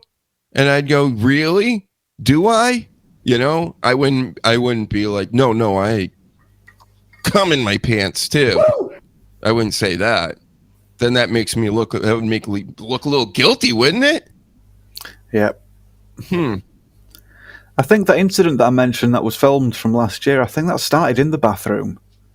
Like one of the head chefs or something, Flair had used the staff's toilet, I think. And if he'd started shitting himself publicly, then maybe he was trying to clean that up, and that's why he was in there for ages, and that's why it was a mess, and that's why he was very quick to start shouting at people and threatening to take people outside. Oh, yeah. That's what I'm starting to think too. There was apparently, I've just remembered, it's all come flooding back. There was apparently a blind woman there, and he went and stood next to her and just wooed really loud in her face. An animal. Come on, Rick. When you're going out there, you gotta slow down. And this is what's crazy about him. Spends millions of dollars to stay alive, right? And then he's right back at the bars. I looked at his Twitter today to analyze and journalize and things, and it was like picture after picture of him at the bar, and this is just like the past week. I'm like, my God, this guy is not calming down. So, do I believe this story? Kinda. I don't disbelieve it. That's right, Paladin. Those alcohol shits. Liquid mess. I mean, he's eating, he's throwing down the beverages. Calm down, Richard Flair. Ricardo Flair. Must be Ricardo, right? Rick's short for Ricardo, if it's just RIC. And I love how they call him Ric Flair with the K. Oh, yeah. Which makes it more believable to me as well. Because they're like, we don't know this guy. We heard of this Ric Flair comes to our bar. You know, if it was actually RIC, I'd be like, well, maybe they know who he is. Wrestling fan, whatnot. And it could be a lie. Yeah, the wrestling fan would know it's RIC, whereas just someone who's only said his name or heard the name said out loud, like, oh yeah, it's that famous wrestler. It's called Ric Flair, and just assumed it was spelt in that same sort of like the standard. See, I'm like Columbo. One more question. That's all I got for you. One more question. I always get him on that last question. Did you shit yourself, Rick, for real? That's what I would say. Honestly. He's like, well, I gotta be honest now. Dr. Huge will know if I'm lying. And I will, Rick, with a C. Hey, Cody. Yep. You're the king now, right? You know, I should Photoshop a crown on that head. What do we want to talk about? Not you winning. Boring. That would be boring. Two good guys for the King of the Ring, and you win. Okay. Anyway, he's going to come out and be even more cringy with his entrance and the jackets and the cosplaying and the crowns and all. You know he's going to want to wear the crown. I didn't see it, but would that not have been a good opportunity to turn him heel if they are going to turn him heel at some point? Because he's been friends with Randy Orton for a long time, and yeah, then he could just come out and be that smug prick with the crown and be like, no, I'm the king now, so you've got to treat me as such. If you're trying, we've been told like however many times a face has won the King of the Ring. If this happens to a face, people don't go, oh yeah, look, I'm going to like him more because he's got a crown and he's taking this really seriously. They just go, you're a wanker, put it down. It's not a real crown. Yeah, it just feels like more Becky Lynch stuff. It's like, well, we can't just have her mingling with the mid card or anybody else that's on the outskirts of the main event scene. So we'll give you this. We'll give you somebody else's belt, you know, whatever. It's like, no, he doesn't need it. He shouldn't need it at this point. Randy Orton, did he really need it either? That, to me, this whole King of the Ring thing just felt like a reason to get Randy Orton there, Cody Rhodes, you know what I mean? Like the players like that, Asuka and Jade, of course. But yeah, it's the King of the Ring and the Queen of the Ring are a big nothing burger to me. Yeah, to me, it's still the women's King of the Ring competition. Sorry. it's you don't need to make everything 50-50. That'd be silly. That's true. We are getting an Evolution pay-per-view in a couple weeks. They were promoting that during the show. All right. Are you all about it? You all geared up for it? No, it's too much wrestling already. What night of the week is that going to be taken up? I don't even know. I'm guessing Saturday or Sunday, but, you know, I don't have anything against women or whatever, but, you know, do I need to watch this? I'm not watching more than half of what's out there already. And that's crazy to me because I watch a lot of wrestling, I feel like, and I'm skipping a lot of AEW. I watch here and there, but for the most part, you know, another pay-per-view, and then we got Saturday Night Main Event right after that, too. All right. Sorry, is Evolution, is it just women only? Mm-hmm. I didn't realize that. I thought NXT had got so big it wasn't seen as the developmental anymore. So I thought they just made a new developmental because NXT wasn't seen in the same light. I didn't realize it was women only. All right, that's interesting to see that they're brave enough now to see if there is that much of a demand for women's wrestling. Well, they've done it before. We've already had an Evolution pay-per-view back in the day. They just haven't done one in a while. Right. This definitely isn't the first one. So, Yeah, it was just a one-off though. But if they've got the TV show or a weekly show, whatever you want to call it, yeah, I didn't realise they'd pushed on with this. Yeah. But no, I won't be watching it. No. Yeah, I doubt I will be too. Honestly, I'll just watch the highlights or whatever. I mean, yeah. Hey, there's nothing really drawing me in. I like Io Sky and stuff, but when's the last time she wrestled? Who knows? Let's take a break. You want to take a 5-minute break here? Yeah, if you want. Yeah. I'm gonna go drop a couple dozen deuces. No, more like refill my beverages and all this stuff, and put on some deodorant, take a shower, get a clue. We'll be back in a moment, folks. Here, watch this screen. And we're not ending. We're just about to start the real show. Stay tuned. What do we want to talk about? Let's talk about how awesome it is that Logan Paul just won it. What do we want to talk about? Let's talk about what Logan Paul represents. What do you guys want to talk about? The shortcut. Feels so good to be here. Feels so good to be in the business. Thinking about all of the funerals that I wasn't able to attend. It's awesome. It's really good. What do you guys want to talk about? Do you guys know we have 25 years combined experience, and what are we doing on Mania? Well, they know because they're normal human beings, and they actually love professional wrestling, but apparently that doesn't mean shit anymore. That doesn't mean shit. What do you want to talk about? You want to know what the best advice I ever got?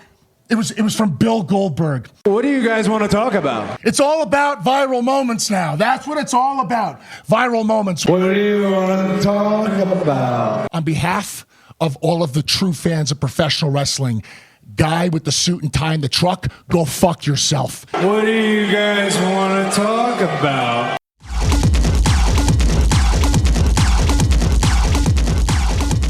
Look at that. Right on time. Banger. That's right. That's a banger. Paladin. 2 back to back. Both of them are 2 of my favourites of yours, to be honest. Ah, thank you. Thank you. Yes, that last one there, it was when I was writing and I was thinking more of like what the 90s techno kind of sounded like. Right. Did you watch it with the old boy scene in mind first? That's the only one that I did that with, yes. Right. Yeah. A lot of people don't even know that movie. Oh, yeah, I like all 3 of those Vengeance films. Mm-hmm. Yeah. I do prefer Lady Vengeance, though. I just think the premise and I just think it's a little bit more interesting because it's more realistic. Mm-hmm. You know, like, what would it be like if someone went and got the victims or the victims' families of all of this bad person sort of like ill deeds, and you got to get revenge on them, and you take a photograph. So it's all, you've got to keep that secret and take it to your grave. Old Boy is a good story, and it's got a nice little twist, just in case anyone's not seen it. But Lady Vengeance I think is brilliant, and Sympathy for Mr. Vengeance is good. Just that whole who do you cheer for, or who do you want to come out on top, because it's a really shitty situation, but that's what makes it a good cringy film. What's that Japanese movie that came before Hunger Games? What's the Battle Royale? Battle Royale. Yes, I remember loving Battle Royale, and then when the Hunger Games came out, I was like literally pissed. I was just like, what is this? I'm like, so this is Battle Royale, but now with people with made up faces and stuff. And all right, did you see the second Battle Royale? They made a second one. Yeah, there was a second one. The original guy was like halfway through making it, and then he passed away, and then his son took over.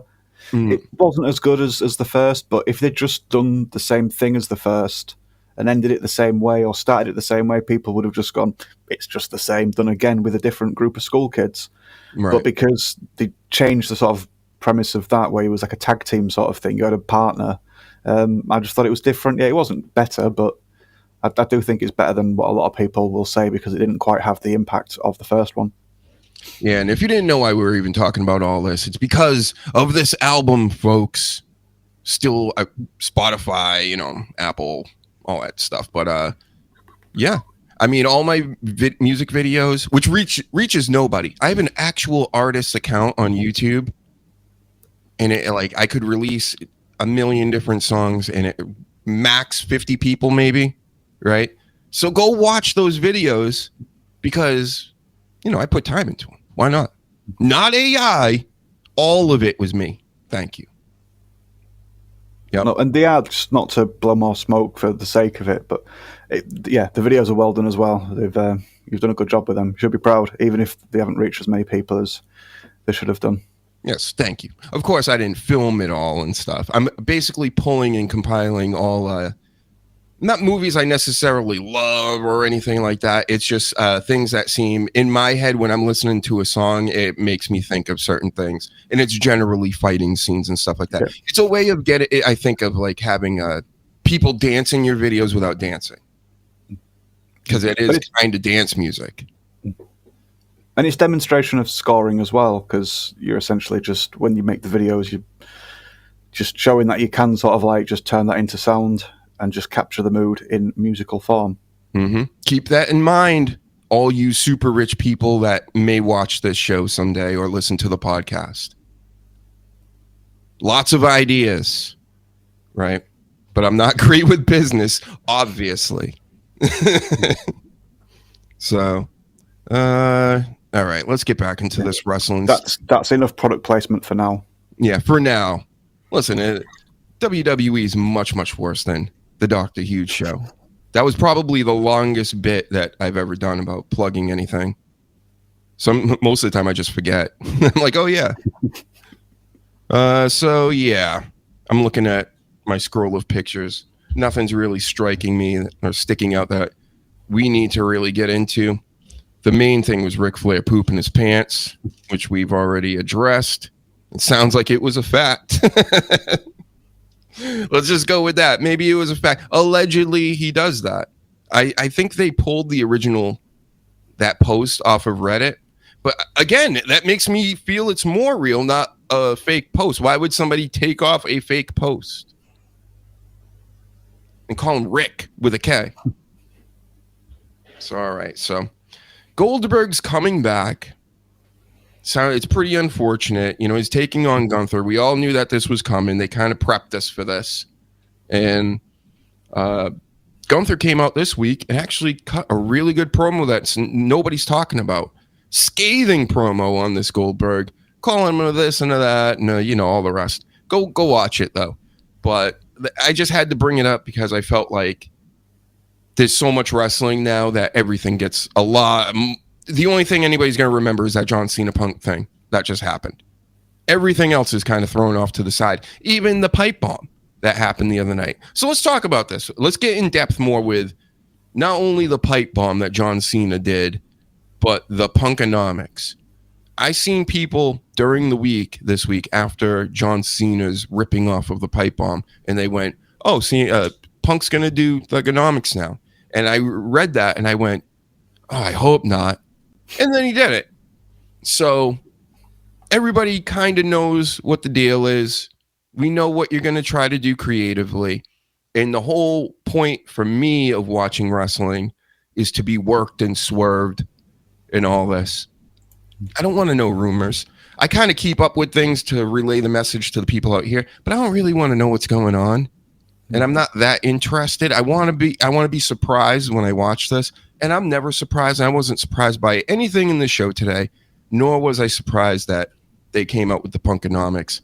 And if you didn't know, Danny, full outfit, knuckles, the drug-free style. He was basically the Chicago's, baseball shirt. And John Cena just let him do it. John Cena wasn't unconscious, laying on a table or anything. He was just in a ring, got interrupted by this guy that was beat him up. John Cena, you're right there. What are you doing? So, yeah. Is anybody else going to remember anything other than this, Danny? What do you think? Probably not. There was a lot at the end, wasn't there, with that match? A lot of interference and run-ins, ref bumps. So, yeah, that'll be the thing that stands out in everyone's mind the most. Does it feel forced? Creatively. It all does now, sadly, which is, I feel like it all does now. Penta runs out. Why? Because you got a feud with Bronson Reed or whatever, or flip him around. Sami Zayn comes out. He's going to feud with another one of the goons. Punk and Rollins are in the ring. Cena gets the skate off free. I get how all the working parts work, but when Penta came out, remember I just started laughing because I'm like, well, like to me, it's just like, what are you doing here? Like, what is this? So yeah, and a lot of people like him. You've given him some praise, but I just see him as a schlub from AEW. He's just he comes out and it's just he can do the flips, but you could get so many other people to do the same flips. The only thing different is his stupid and it's just like anyone can do daft hand gestures. And like, well done if you sell some t-shirts and some gloves and some masks for doing your hand gestures. But we're just currently promoting Jey Uso for saying, thank you. And that's about it. Because once he gets in the ring, like we've said to death, it's boring. It's just the same. And you see his leg slaps a mile off. He's not as sharp and clean as he thinks he is, or WWE think he is. And I'm just not impressed. And I don't want to see either Braun Breaker or Bronson Reed fight with Penta.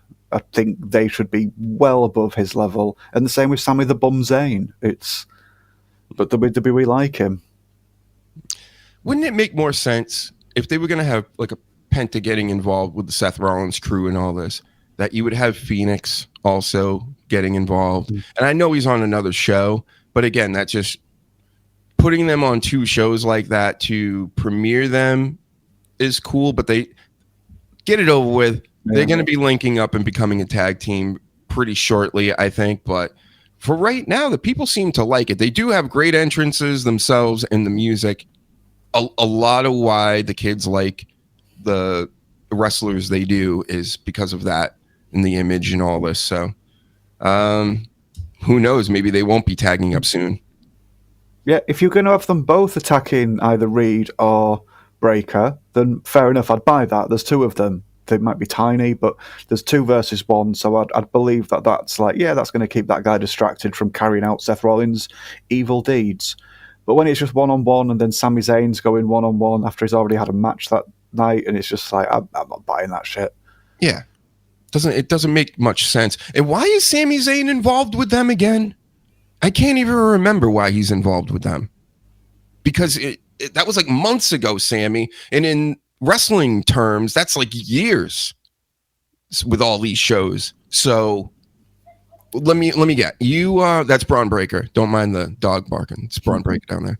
And Sami Zayn was feuding with Seth Rollins. Remember, you my vision, and you're not a part of it. That whole thing. He could have went over to SmackDown, but he didn't, and actually had a match against John Cena, which none of that made sense either. Like, I get you were trying to do that to put him over. No, he's a man of his word. He's going to stay and try to fight Seth Rollins and do it the right way or whatever. No. You should have went over to SmackDown and gotten your opportunity. But no, you'd rather stick around and run out in the middle of Seth Rollins trying to steal people's spots and titles.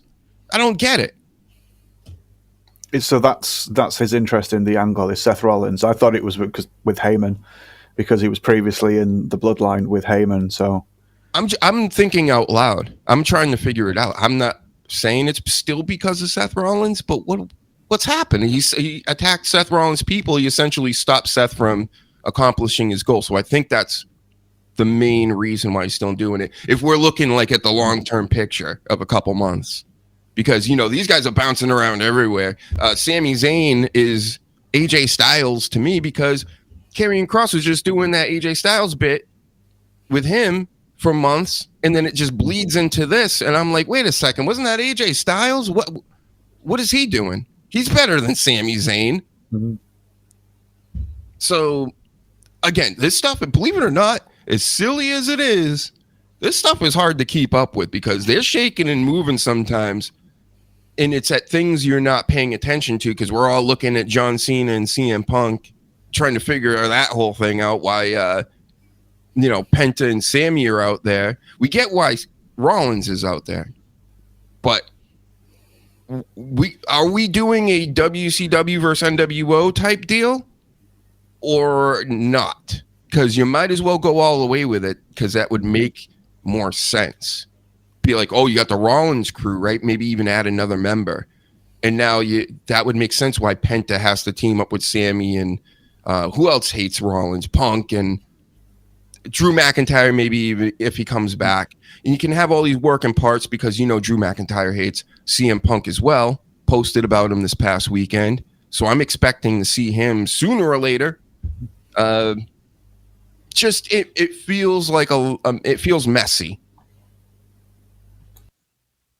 Maybe they wanted to give the appearance that it might be Drew that got involved. If they've had Drew talking shit about him, they might have thought, well, if people see that, then they'll expect him to be the one that comes and interferes tonight.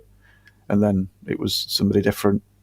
I don't know. We said last week that WWE under Triple H likes to just like put little bits of misinformation out there just to get the marks and the dirt sheets chatting and possibly trying to deceive them a little bit. No, you Triple H.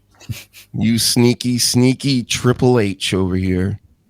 We know what you're up to. Look at that. That's him in Saudi Arabia this weekend. He grew back his hair for the weekend. They have everything. He grew his hair back in Saudi Arabia because I got the tech for it. Mm-hmm. Not us. Miz is on his knees underneath that picture. Sorry, Miz. I like you, really. Poor Miz. Miz is in America right now. CM Punk's over in Saudi Arabia. Did you say Miz or Mrs.? I said Miz. I like both Miz and Mrs. Okay. I'm just making sure I got the accent down. I think I do. Yeah. You know what's funny? I posted that video of us talking about all the video games, and I just let all your fucks go right through. Right. I didn't whoa on any of those fucks. And because I didn't even notice because the final stage of it or whatever. I wasn't even looking for it. Just went like almost like white noise or something. I'm like, how did that happen? I'm like, I knew it was going to happen too, and it still snuck through 2 times. Yep, sorry, I do try and restrain myself. No, it's fine. You do the best out of all of us when it comes to that. The sleaze, I got to edit every 2 seconds. He's like, fuckity fuck. In one sentence. I'm like, oh man, I hope we're not talking about anything interesting right now. Yeah. So you wrestling people, I mean, I hope you're liking this future of wrestling that they're doing for you. Everything's essentially the same, but you're just going to get a lot of it. Lots of it.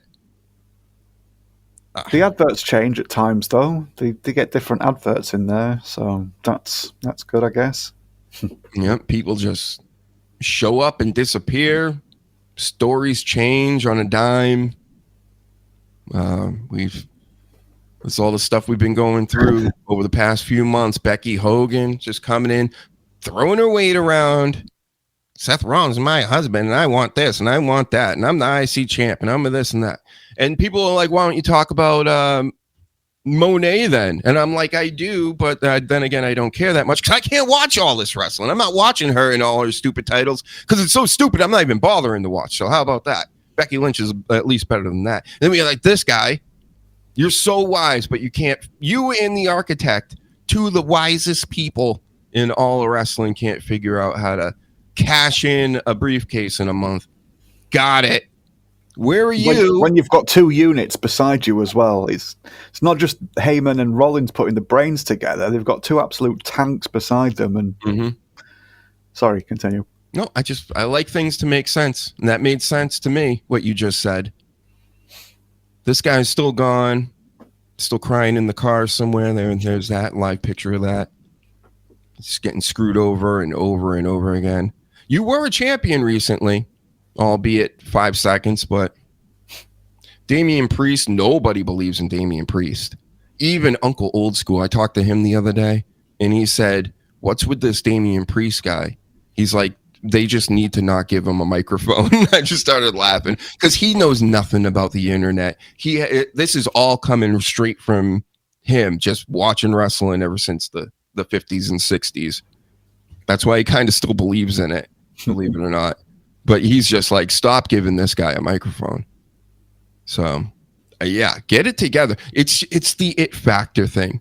Meaning, like, Sure, does he flub a line or two when he's out there? It's got to be tough doing this stuff. Talking in front of, millions of people watching on TV and everything, and you might lose your job if you really screw up. So, but he just doesn't have that it factor where you got to really not give a shit, throw all that out the window, and just go in what you're trying to do. Kind of like what Karrion Kross has done. And sometimes you need that, like, push that, like, maybe you won't be here much longer. So you might as well do something to get over. That's where I feel, not necessarily with Priest, where he's going to be, like, leaving the company anytime soon. But I think he could easily become demoted, and then demoted, and then demoted, and then at NXT all of a sudden again. You'd be like, why is he in NXT as a champion? Right? So it wasn't Finn Balor. So that's my take on that. My goodness, so many takes. And you're down on Priest. Do you just want him to leave the company altogether? He should just go to AEW or TNA? I don't think he's... You're not going to like this. I don't think he's... No, I don't think he should go to either of those. I think he should find something else to do. Manage more titty bars? Yeah, if that's what floats his boat. He's not the worst person in the world. I've never said that. It's just he's not nearly as good as they think he is or want him to be. Yeah, I think he sees himself as like Razor Ramon. I think he thinks he's still like, because Scott Hall was apparently his favourite wrestler. Yeah, he sees himself better, and WWE see him so much better than he actually is. And he can flub the odd line. I mean, Owen Hart did. Brett didn't get much confidence talking in front of people until he started using these, and that's just the way some people are. But he's not got the aura that they think he has. So then when they push him out there, he suffers. I think he makes up for the aura a little bit just because of how big he is, especially with WWE. Yeah, and a lot of other people in NXT when he was first coming up were just like Johnny Gargano size and threatening levels. So it's like, yeah, by proxy, he did look a lot more intimidating and he sounded a lot more intimidating. But then he gets in the ring and he's not got the stance. He's quite limp-wristed when he throws his punches, and yeah, he doesn't have that sort of, like, to me, the legit tough guy sort of thing. He's just a big guy. Well, get well soon, Priest. In character form, we're talking. So, all right, what else do I have here? I was thinking about maybe even just doing this for 10 minutes. We could just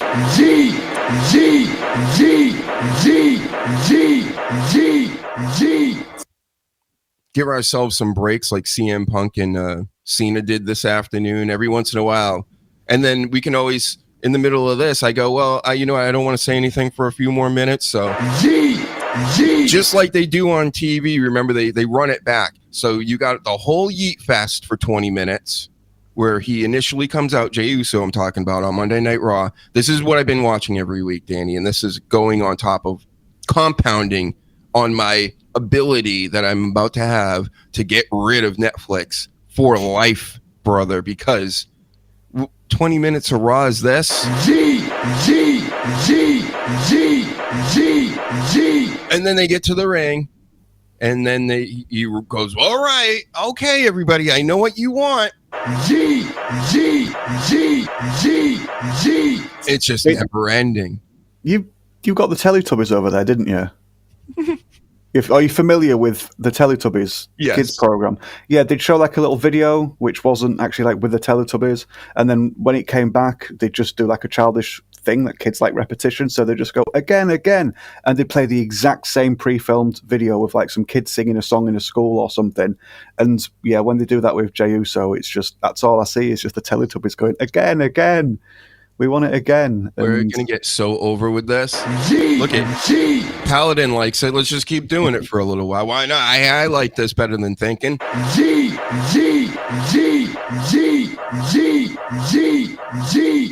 on, Danny. No yeet. Give us some no yeets, no? No. No.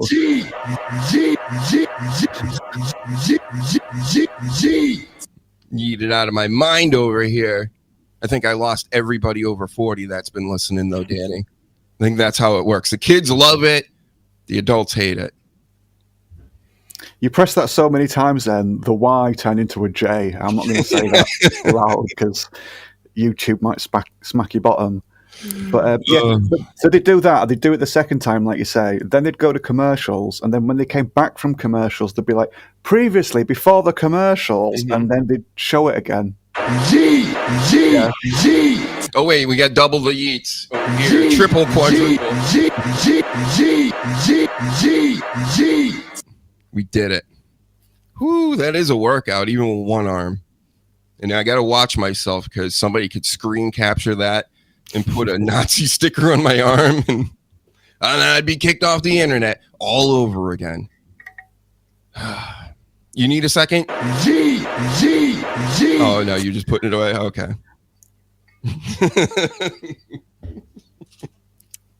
I mean, are we doing really anything different than Monday Night Raw or WWE in total? I don't think so. And you're getting this for free. You have to pay for that. A lot of money. And a lot of time. Yeah, I was going to say, I suppose a lot of the wrestling fans would have had Netflix anyway, but... If you need to go at any time, just let me know. I can always just sit here for the next hour or two. I'll probably just spend the rest of the night. I got nothing going on tonight, right? I'm not going anywhere. I don't have any life. I'm just going to go...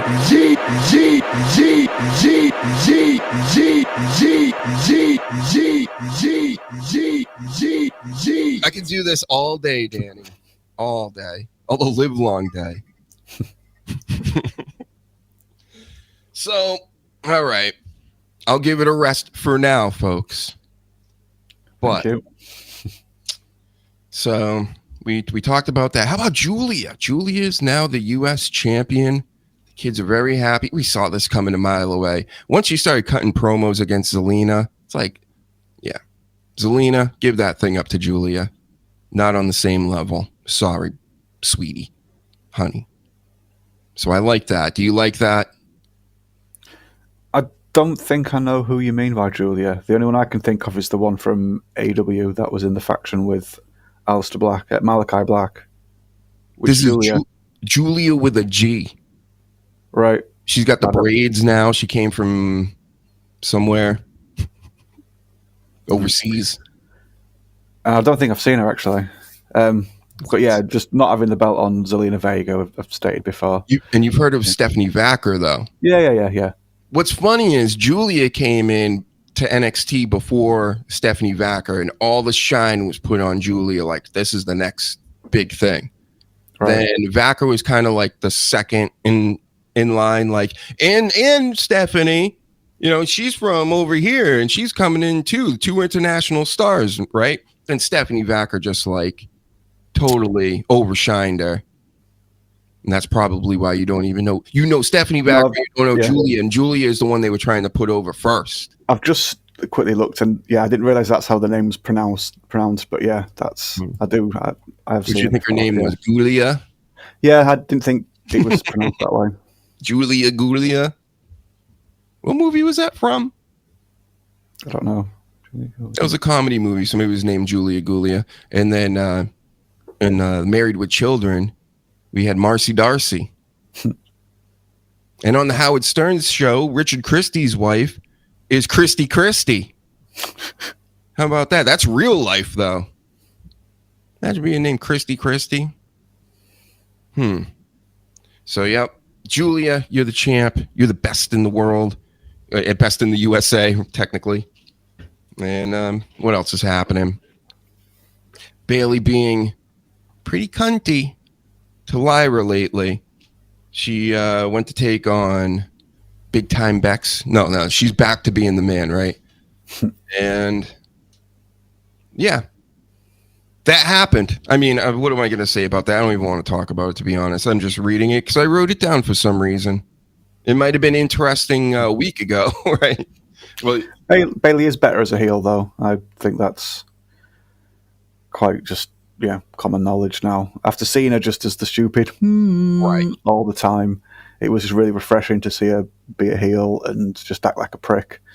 And then even though when she turned face, she wasn't as like, Eugenie, we'll just say, for YouTube. She was, it wasn't as good. But yeah, when she's being a prick, she's a lot better. I'm with you. Way better heel. And how about this story? Let's bring up the screen here. So LFG came back this week. Give you a little context here. LFG's back. The legends and future greats. The first season was okay. It started off pretty interesting, and then it kind of fell off. But I watched the last episode and everything, caught up with it. And it seems like so far they had one premiere last week. And I'm like, it's back already? Like season premiere, season 2. And I'm like, what? So it was an hour long. So they cut it down. I think it was an hour and a half. I know the last one was 3 hours, which is crazy. Oof. But they seem to have done everything I was talking about, like what they should be doing with this show, where they're working more of the works in, like showing them backstage. If you're going to show these people backstage, show them as if they're really at odds with one another. We can't have a bunch of shows with people hugging backstage and going, oh, all right, let's do great together. And then they go out there and beat each other up. It's just, I can't tell you how bad that is for business. I don't think the corporate gets it, especially TKO. I don't think Vince would have ever done anything like this. Not this open where they're like, go back, like season 1 of LFG, go backstage and everybody's hugging and kissing and everything. No. That stinks. Because then it just, how am I supposed to believe anything going forward from these people? So this season, they're doing it better. They're actually acting the part backstage and making it a lot more believable. I think there was a work in there going on with Booker T.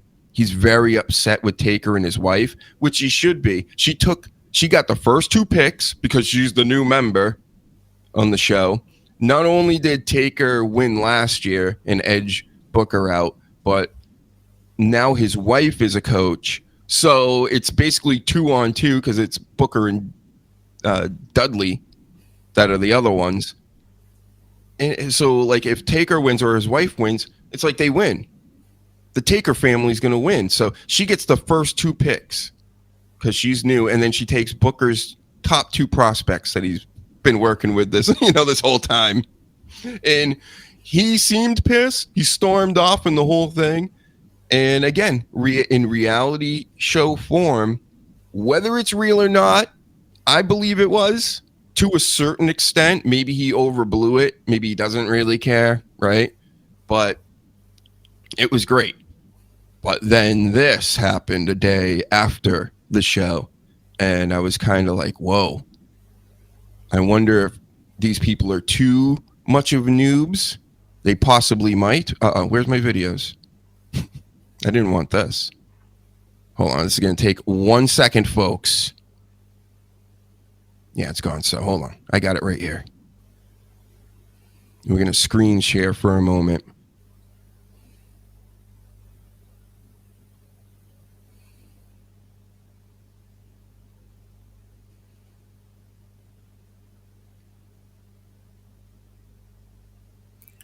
Oh, you've gone. It's just me. So Chris Island said, I'm letting you know on all socials. Mention my name again in one of your ill social media clickbaits. I'm kicking your front door in and handling shit. I'm not and never will be one to play like that. Will be the one to play like that, sorry.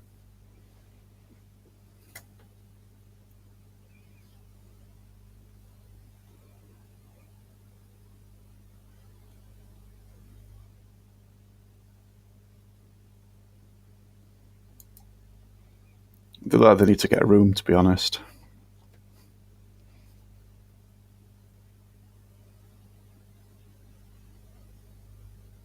Where have you gone, man? I think you kicked yourself out.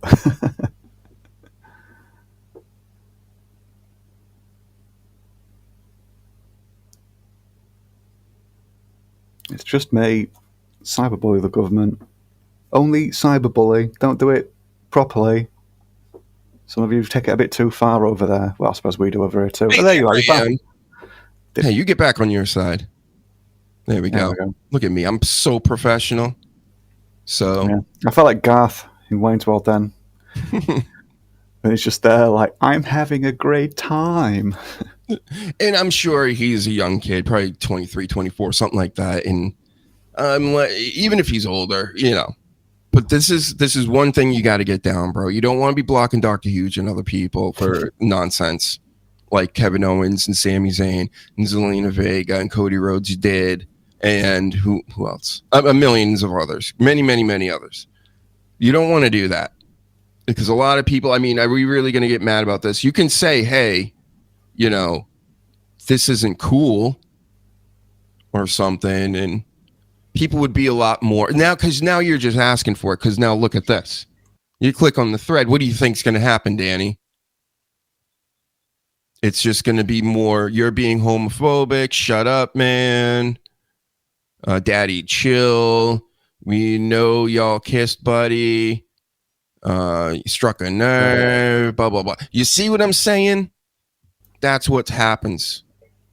And yeah, I thought that was just going to be all. If you scroll down to that first one with Chad Gable, I just thought it was going to be an entire thread of that, which I was going to say was brilliant. Yeah, it's just, and this is a lesson for all of us. You know, it's no big deal, but hey, you know, is it really? Ignore everybody. How about that? Something pisses you off, ignore it. Nobody's going to think any worse of you if you somebody clowns you and you don't respond. You know what I'm saying? Mm-hmm. Not that big of a deal. And what else do we have here? Love scrolling through the feed. Oh, there's Cody. That was him at Fanatics, or maybe landing in Saudi Arabia, or just eating a hot dog on the corner. But there he is. For everybody on the podcast, Cody Rhodes, glizzy and another hot dog. You're welcome. What do we want to talk about? I do have more notes. I'm just checking the feed real quick. There was a few other things I wanted to point out. Taker. Yeah. Well, maybe there's nothing else. Maybe there is nothing else. A lot of these guys popping up lately, though, Danny. Oh, yeah. The adventures of the guy who just started paying attention. People are just starting to pay attention to things. A little bit. You're doing great out there, everybody. Keep it up. Keep up the good work.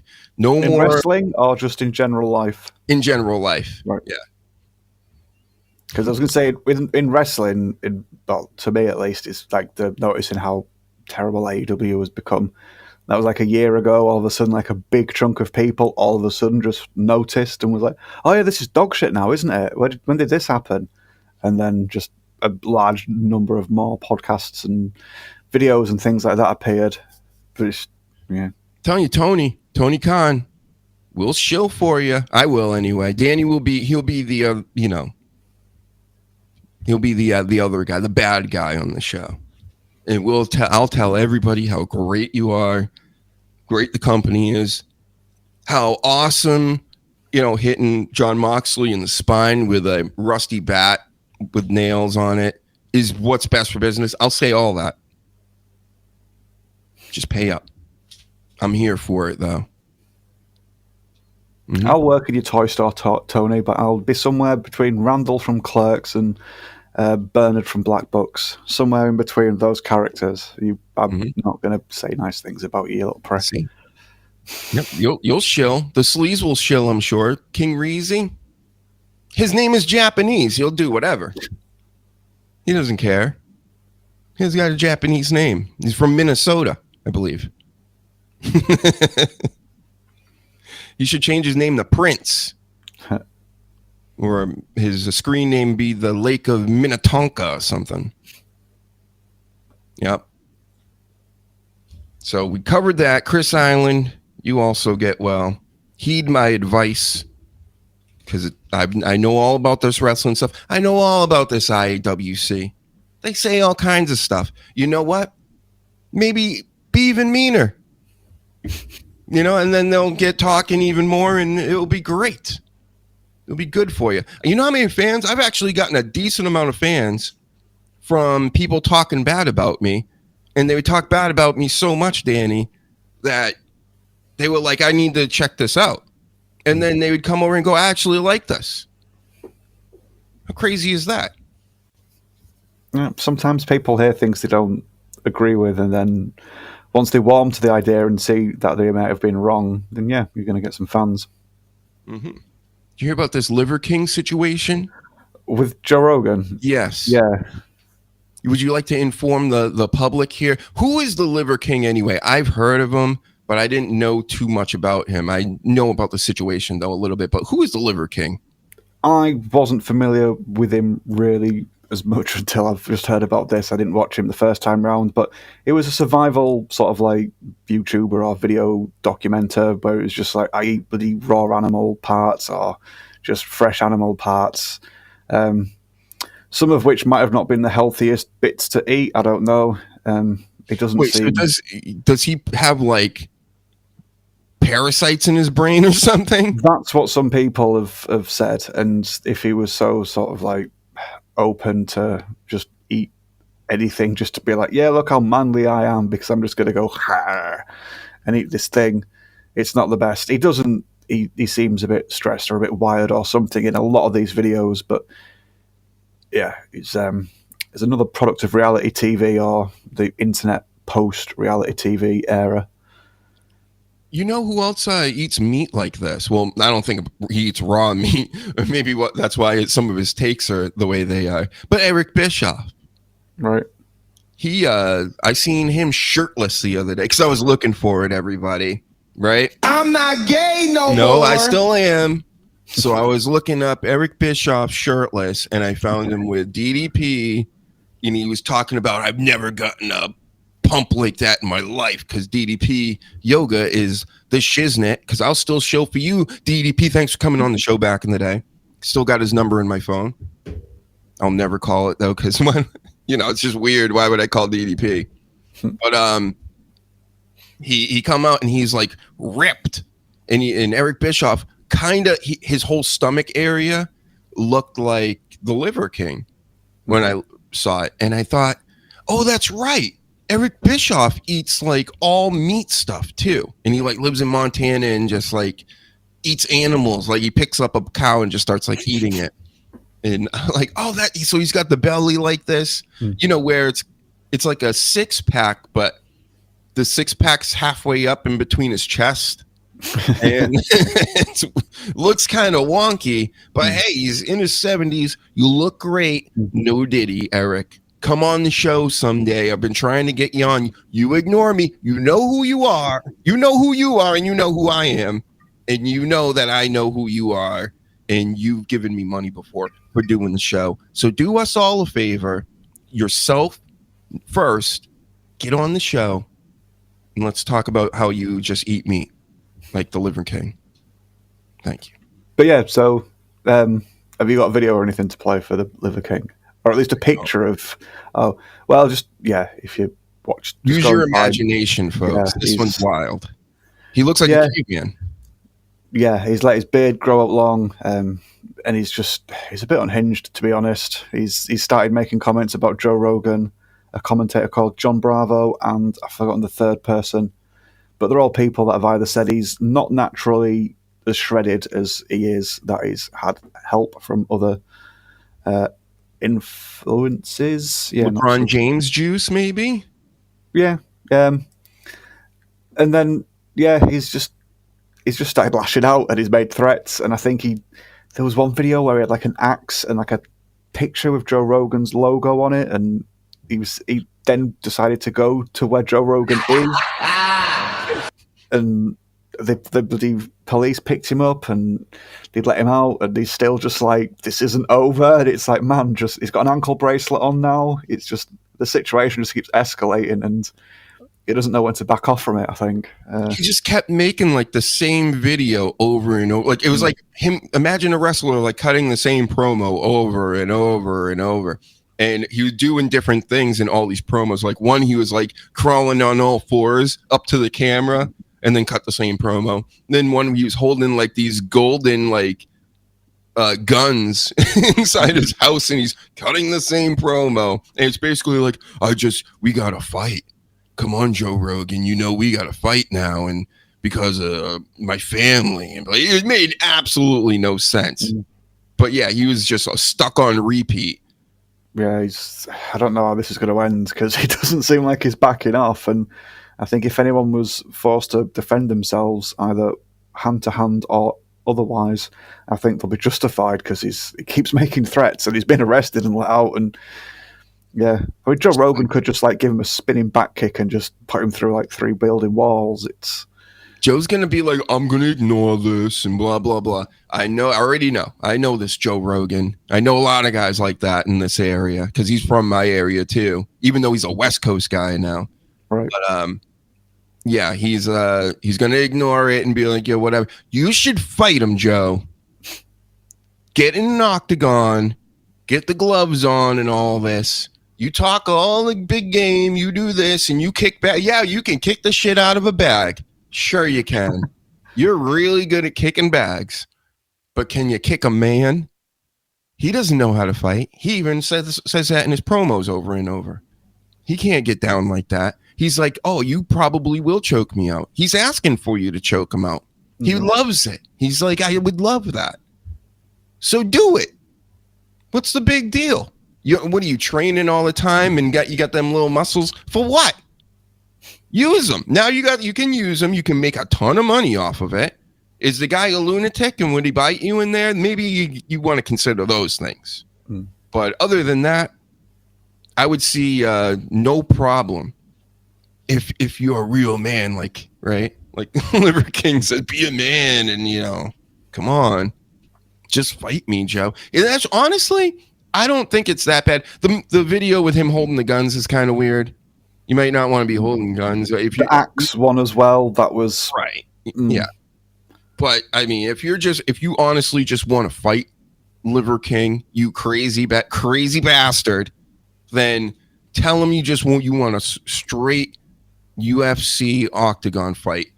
Put him on the undercard CM Punk style. People will be very upset about it, and then they will also pay for it. I think that's the way to deal with this. Yeah, I don't think it's good. It could just be a bit of attention seeking and a publicity stunt, but when you get the police involved and the police should referee it. It seems like it's gone a bit far for just a bit of publicity. Just and then this match will have a cage over the top of the octagon, while police inside the ring in every corner. It'll be a whole thing, a whole spectacle. That's what I want. Maybe add like a pit with sharks in it in the middle, or alligators.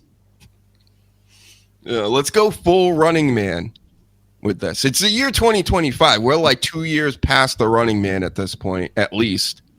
So it's time if we're gonna do this reality thing, right, Danny? Can we get some like violence and death-defying stunts involved? That's what I want. And then there's so many Liver Kings out here that would do that. Come on. They love the spotlight. He's saying to put them all on an island and make a reality TV show. Like Battle Royale, but... Wouldn't even need that. Like a Squid Games thing. We can do it right here. We got plenty of land in America. They act like we're overpopulated. We are not overpopulated. That is a myth. Texas could handle quite... Like most of you couldn't, I think. It's that big. Seriously. I think the whole country could just go to Texas. And there'd be plenty of... The rest of the land could just go back to the earth. And the animals. Just like I Am Legend. Yep, so what else we got here? We got a few more things. Ryback thought Kevin Owens and Cody Rhodes were talking about him on the podcast. Didn't make a big fuss out of it, but I remember he wrote something on, where is it? I don't think I retweeted it. Or maybe I did. It's got to be around here somewhere. You lost me at Ryback thought. Aren't you Ryback's biggest fan? No. Oh, what? It was a nice idea when he first came into it, but then, like we said with Damian Priest earlier, it's like, yeah, he's not what you think he's able to do. he looks the part, and you can, if you get someone to talk about him and sell him, then go for it. But then once he started trying to talk and once he started trying to work, it's like, no, he's going to drop some Paul Booger on the head sooner or later. Well, what came out of it anyway? He thought they were talking about him without saying his name. Kevin Owens let him know we weren't. And he was like, whoops, my bad. And then went on to make a whole statement like, I was wrong and, whatever. Did he do another poll where he asked the people what he should do next? Go to TNA, AW, or retire? And then they all voted retire. And then he deleted the poll. And then he did it again, and people voted the exact same way. And he thought he was going to get a different answer. Why would you post it? I mean, I get it posting it once. Okay, I get it. You're trying to drum up, which, by the way, podcasters do this all the time. Don't ever go, hey, would you guys like a show today? Or would you like this? Or would you like... They don't give a fuck. Do it. Just do it or don't do it. Nobody else has to get involved in it. Okay. If you're gonna do the show, you're gonna do it. Would you like me to talk about comic books? I never do that. You're doing whatever I want to do, everybody. This is what upsets me with these people. And Ryback is like that kind of guy. Like, would you guys like to see me be the best in the world and have all the championship belts? Like, that's probably, come on. You're gonna get trolled. And then you're gonna do it again? After you've seen the results of the trolling, you thought it was gonna be better? Like, oh, we were just kidding on that first one, but now that you put out a second poll. So yeah, I'm with you. That's it. I'm sorry, Ryback. Big fan, huge fan. You should be a Hall of Famer, right? All that stuff, just in case I meet you in person. But it's goofy. But he's coming too, I think. With this last thing, he's like, you know what? I'm going to tell everybody. This is another tactic that people do online is they stop with the forcing of the stuff, like what we were just talking about with polls and things. And then they go, listen, I'm a great guy because I was wrong, everybody. I was wrong. I talked to Kevin Owens. Me and Kevin Owens like this. I love him because you guys love him, right? Right. So now you love me, right? That's how I'm reading a lot of that because it was a long post to tell everybody, oops, about a situation that nobody really cared about in the first place. That was construction and manufactured in your own head, to insert yourself. Now it's Cody Rhodes and KO had a podcast with Ryback in mind, but they didn't. Calls into Cody's podcast like, were you talking about me? It's like, no. We're talking about another clumsy sack of shit. Sorry. Next caller. There's a list out there of injured WWE wrestlers, which is why, with what happened with this last match we just watched with Penta and Sammy and all this, it's kind of like they're thrown into these spots because there's just a ton of injuries. No KO, no this guy, no that guy. There's a list online. I've seen them like 10, 15 different people that you're like, oh yeah, he's hurt too. El Americano Grande, Liv Morgan. And so... Is Chad Gable injured? Yeah. Like for real. So you're not getting Chad Gable or El Americano Grande because he's going to be by his bedside. That's what they said. Right. So that's going on, and that's probably why things are as wonky as they are. What we got here? Oh, SmackDown. I'm hearing again. They're going back to 2 hours. And it's actually happening this time, I think, when? July. Sometime in July. Next week or two. But good. Don't need 3 hours of SmackDown. No. Been there, done that. And there's already like another 8 hours of WWE weekly wrestling to go to watch as well. So, yeah. And on a Friday. Because even a lot of the younger people that may want to watch this, when you start to get to be like 16, 17, 18, you're not trying to be watching TV on a Friday night. You're trying to go out there and you're trying to get tang and do drugs and drink alcohol and get yourself killed and stuff like that. That's what young people are generally trying to do. And they don't think that it will ever happen because they're invincible. Nothing bad will ever happen, but it will. So you might want to roll it back and stay in for a couple 2-hour SmackDowns. You can do that, right? Better than doing drugs, right, CM Punk? Right. All right, so what else we got? Godfather flipped his car a bunch of times. I don't know if I talked about that last week, but... No? I don't know. Yeah, he got in a bad truck accident with his pickup. And I guess a car flipped over a bunch of times. And he was unscathed. Walked away. Not a bumper bruise. Keep it down, Braun Breaker. Braun Breaker. I'm going to... Oh, my God. This dog. Anyway, one of the last few things we're going to talk about. First, a few rumors. Is Sasha Banks and Beast Mortos dating? Is that really a thing? Do we have Sasha Banks?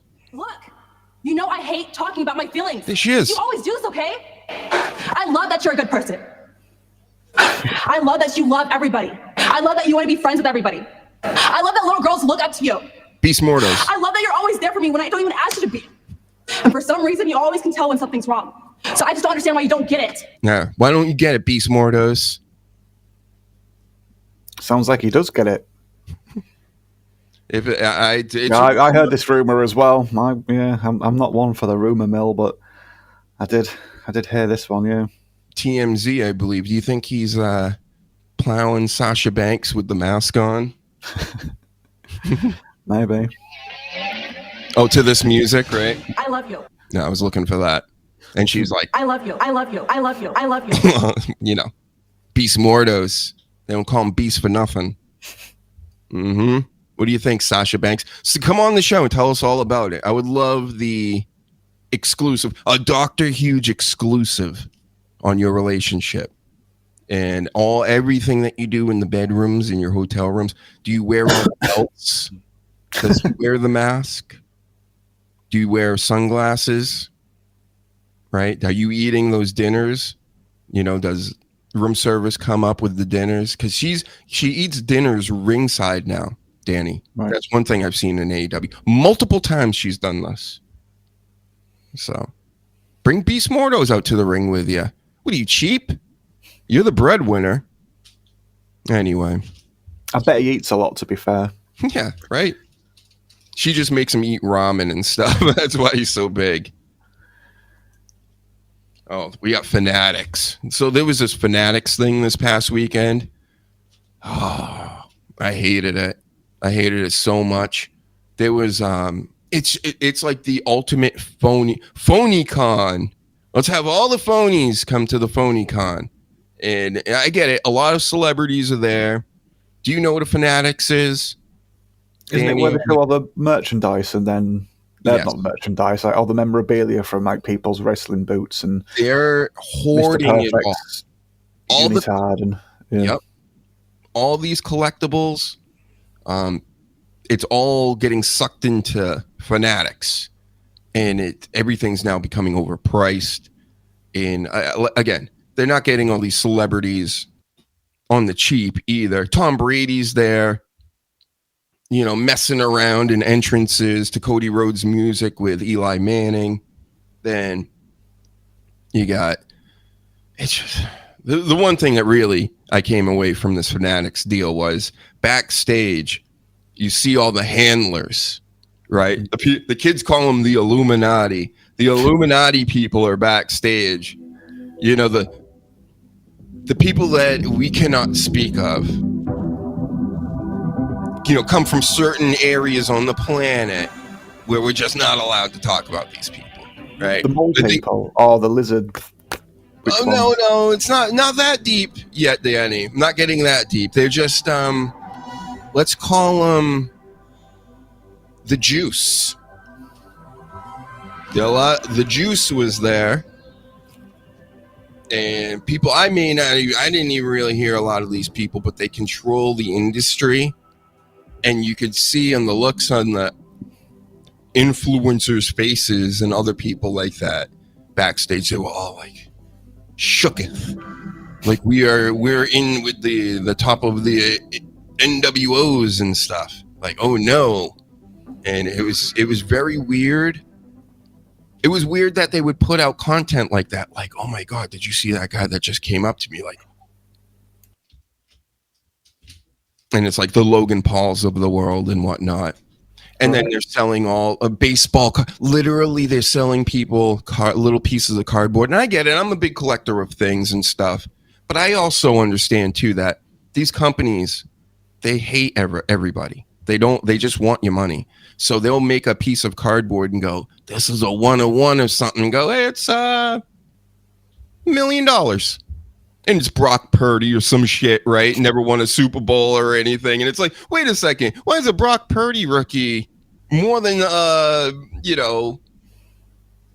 name any Hall of Famer, right? Like, how does that make any sense?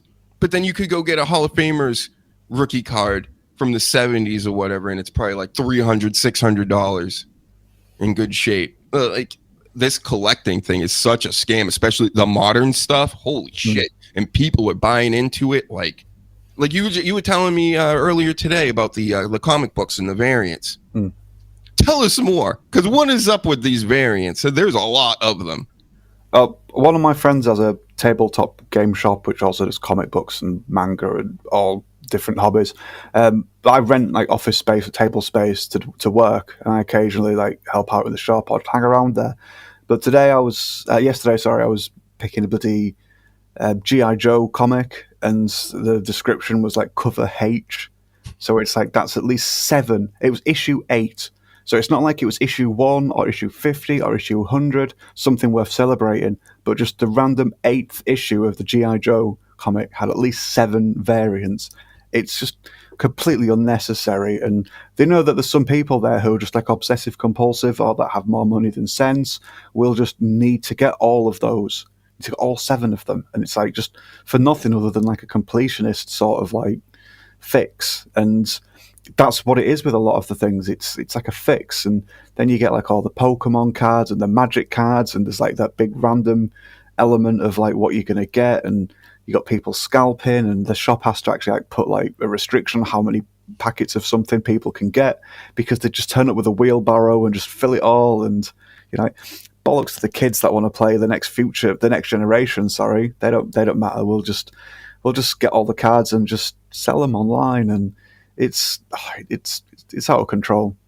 And apparently what they're going to be doing with maybe just Pokemon, but possibly other cards as well of that nature, is making people open them as they've bought them, like in the shop, so they know they're not going to scalp online, or they're going to possibly offer cheaper products if they do that. Because I can't see everybody wanting to like wrestle people to the ground and be like, you will open these cards now you've paid for them. And because I know a lot of people would just be like, oh, piss off, and just I'll open them, I'll do what I want with my cards. But yeah, it's out of hand. And like I say, without being all, is it Reverend Lovejoy's wife, won't think someone, please think of the children. It's short-sighted, because yeah, if you've got no one playing in a few years' time, that's obviously going to be detrimental to your hobby. Yep, they're totally screwing it up, and every front, because the criminals have made their way in. They came in through COVID. Once there was all this downtime, the criminals, they were like, whoa. And now it's like, and the thing is, I believe the criminals now they look legit. They have legit shops. They go to cons, but like none of the stuff they have is real. It's wild stuff going on. Because, I mean, the way people can replicate things now is they can do it pretty damn well and fool even the best, people that are into. And then the other thing is these large companies, there are all these grading companies and things. My brother sent in a Walter Payton rookie. I know it's a Walter Payton rookie. He's had it his whole life. I know the card. They said it wasn't real. He's had it this whole time. Since the 70s. And it's not real. So now it comes back, and then they're going to put it in a casing or a slip or something and go, yep. So you take it back out and put it back, and now you're down however much, which is a lot now, just to get something graded. You could get something graded, like a comic book graded, and it will instantly be like $15. It's like, wait a second, it costs $30 to just grade the thing, and then all the shipping and everything else, and the comic itself, which is the comic books cost minimum most of the time, unless it's like a Spawn or something else, like $4 an issue, and the other ones are like $5-6, up to a lot of DC comics are $8. So yeah, kids aren't going into the comic shops anymore and going, yeah, I'll take this and that and that. You'll be $50 in no time, and then all them books will cost $25 within a couple months. Like, but there's so many people that think they're onto something. So many people like buy Pokemon cards or buy comics with variant covers, and they just think that once they've bought it, that's it. It's all of a sudden gonna like be worth thousands and thousands, and it's like, no, everyone else had the same idea. The amount of people that go into the shop and they're sort of like, oh, I've got this great idea to buy some Pokemon cards, and I'm going to sell them. I'm going to get some good ones and sell them on eBay. And it's like, yeah, you and everyone else that stands outside on release day and waits for them to come out. It's like, it's not that easy. This is, it looks like, it's like scratch card behavior. People get really, really sort of like tweaky about opening the cards and making sure they get good stuff, and they remember the exact day and time of when they've pulled certain cards, and yeah, it's quite obsessive, and they do it with comics. Instead of just enjoying the thing, yeah, like we've said with wrestling, when people turn up and they try and get on the TV with the belts, the fake belts, and they're not actually there to watch the show. They think they are the show, and they want to get famous or rich because of it, and it's a shame. Yep, you guys are ruining the world, starting from the top down. The corporations, like the Fanatics things, that's why all is so yuck to me. And I know they made a fortune off of everything, or maybe they didn't, because there was a lot of celebrities there, but probably for their own benefit, because they love us for our money. And I'm talking about just general fan bases of anything. They love you now. It's so they've been mask off for so long. I just want everybody to know, like, I know we all like this stuff, right? Comic books, the movies, the entertainment, the wrestling, but you don't allow these corporations to take advantage of you. None of them are sponsoring me. Fuck them. Why should they get to wring you dry over? Because they call us a community now. Instead of calling us a fan base or a customer base, we are a community. It's the wrestling community, the comic book community. It's just like when a salesman says, "Hi, friend, come over here. I have something to tell you." But people don't see it, and then they just get fleeced. This is a real community over here. The Huge Inverse with Paladin and William Robinson, all the people that come through in the chats every day. And all the times we do the shows, all the people that listen and never even say a thing or never call in or anything else, you're all a part of it, whether you know it or not. And it's free. So, and very, very minimal ads. We've been going 2.5 hours. I think I might have given you 5 minutes of ads at the beginning. And that's it. And guess what? You're going to get a few right now because we're closing this deal up. Go to the link tree, subscribe on YouTube. We just gave you one of the greatest podcasts of all time, one of the greatest watch-alongs and reactions. Did you see my reaction to when Lil Nate got hit by John Cena? Clip it. Send it everywhere. I'll get 1.5 million views overnight. I'm sure of it. Right, YouTube? Help a brother out.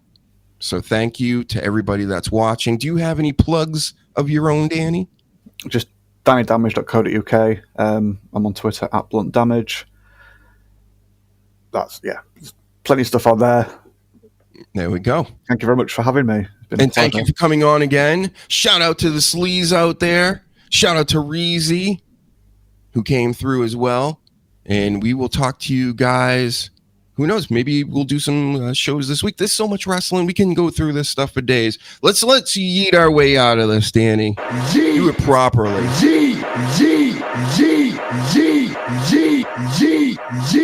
All right. Have a good rest of your afternoon. And check me out on TikTok later. I might be doing some video games. I've been getting followers from Batman and Tekken. And man, I'm so cool. All right, I'll see you guys later.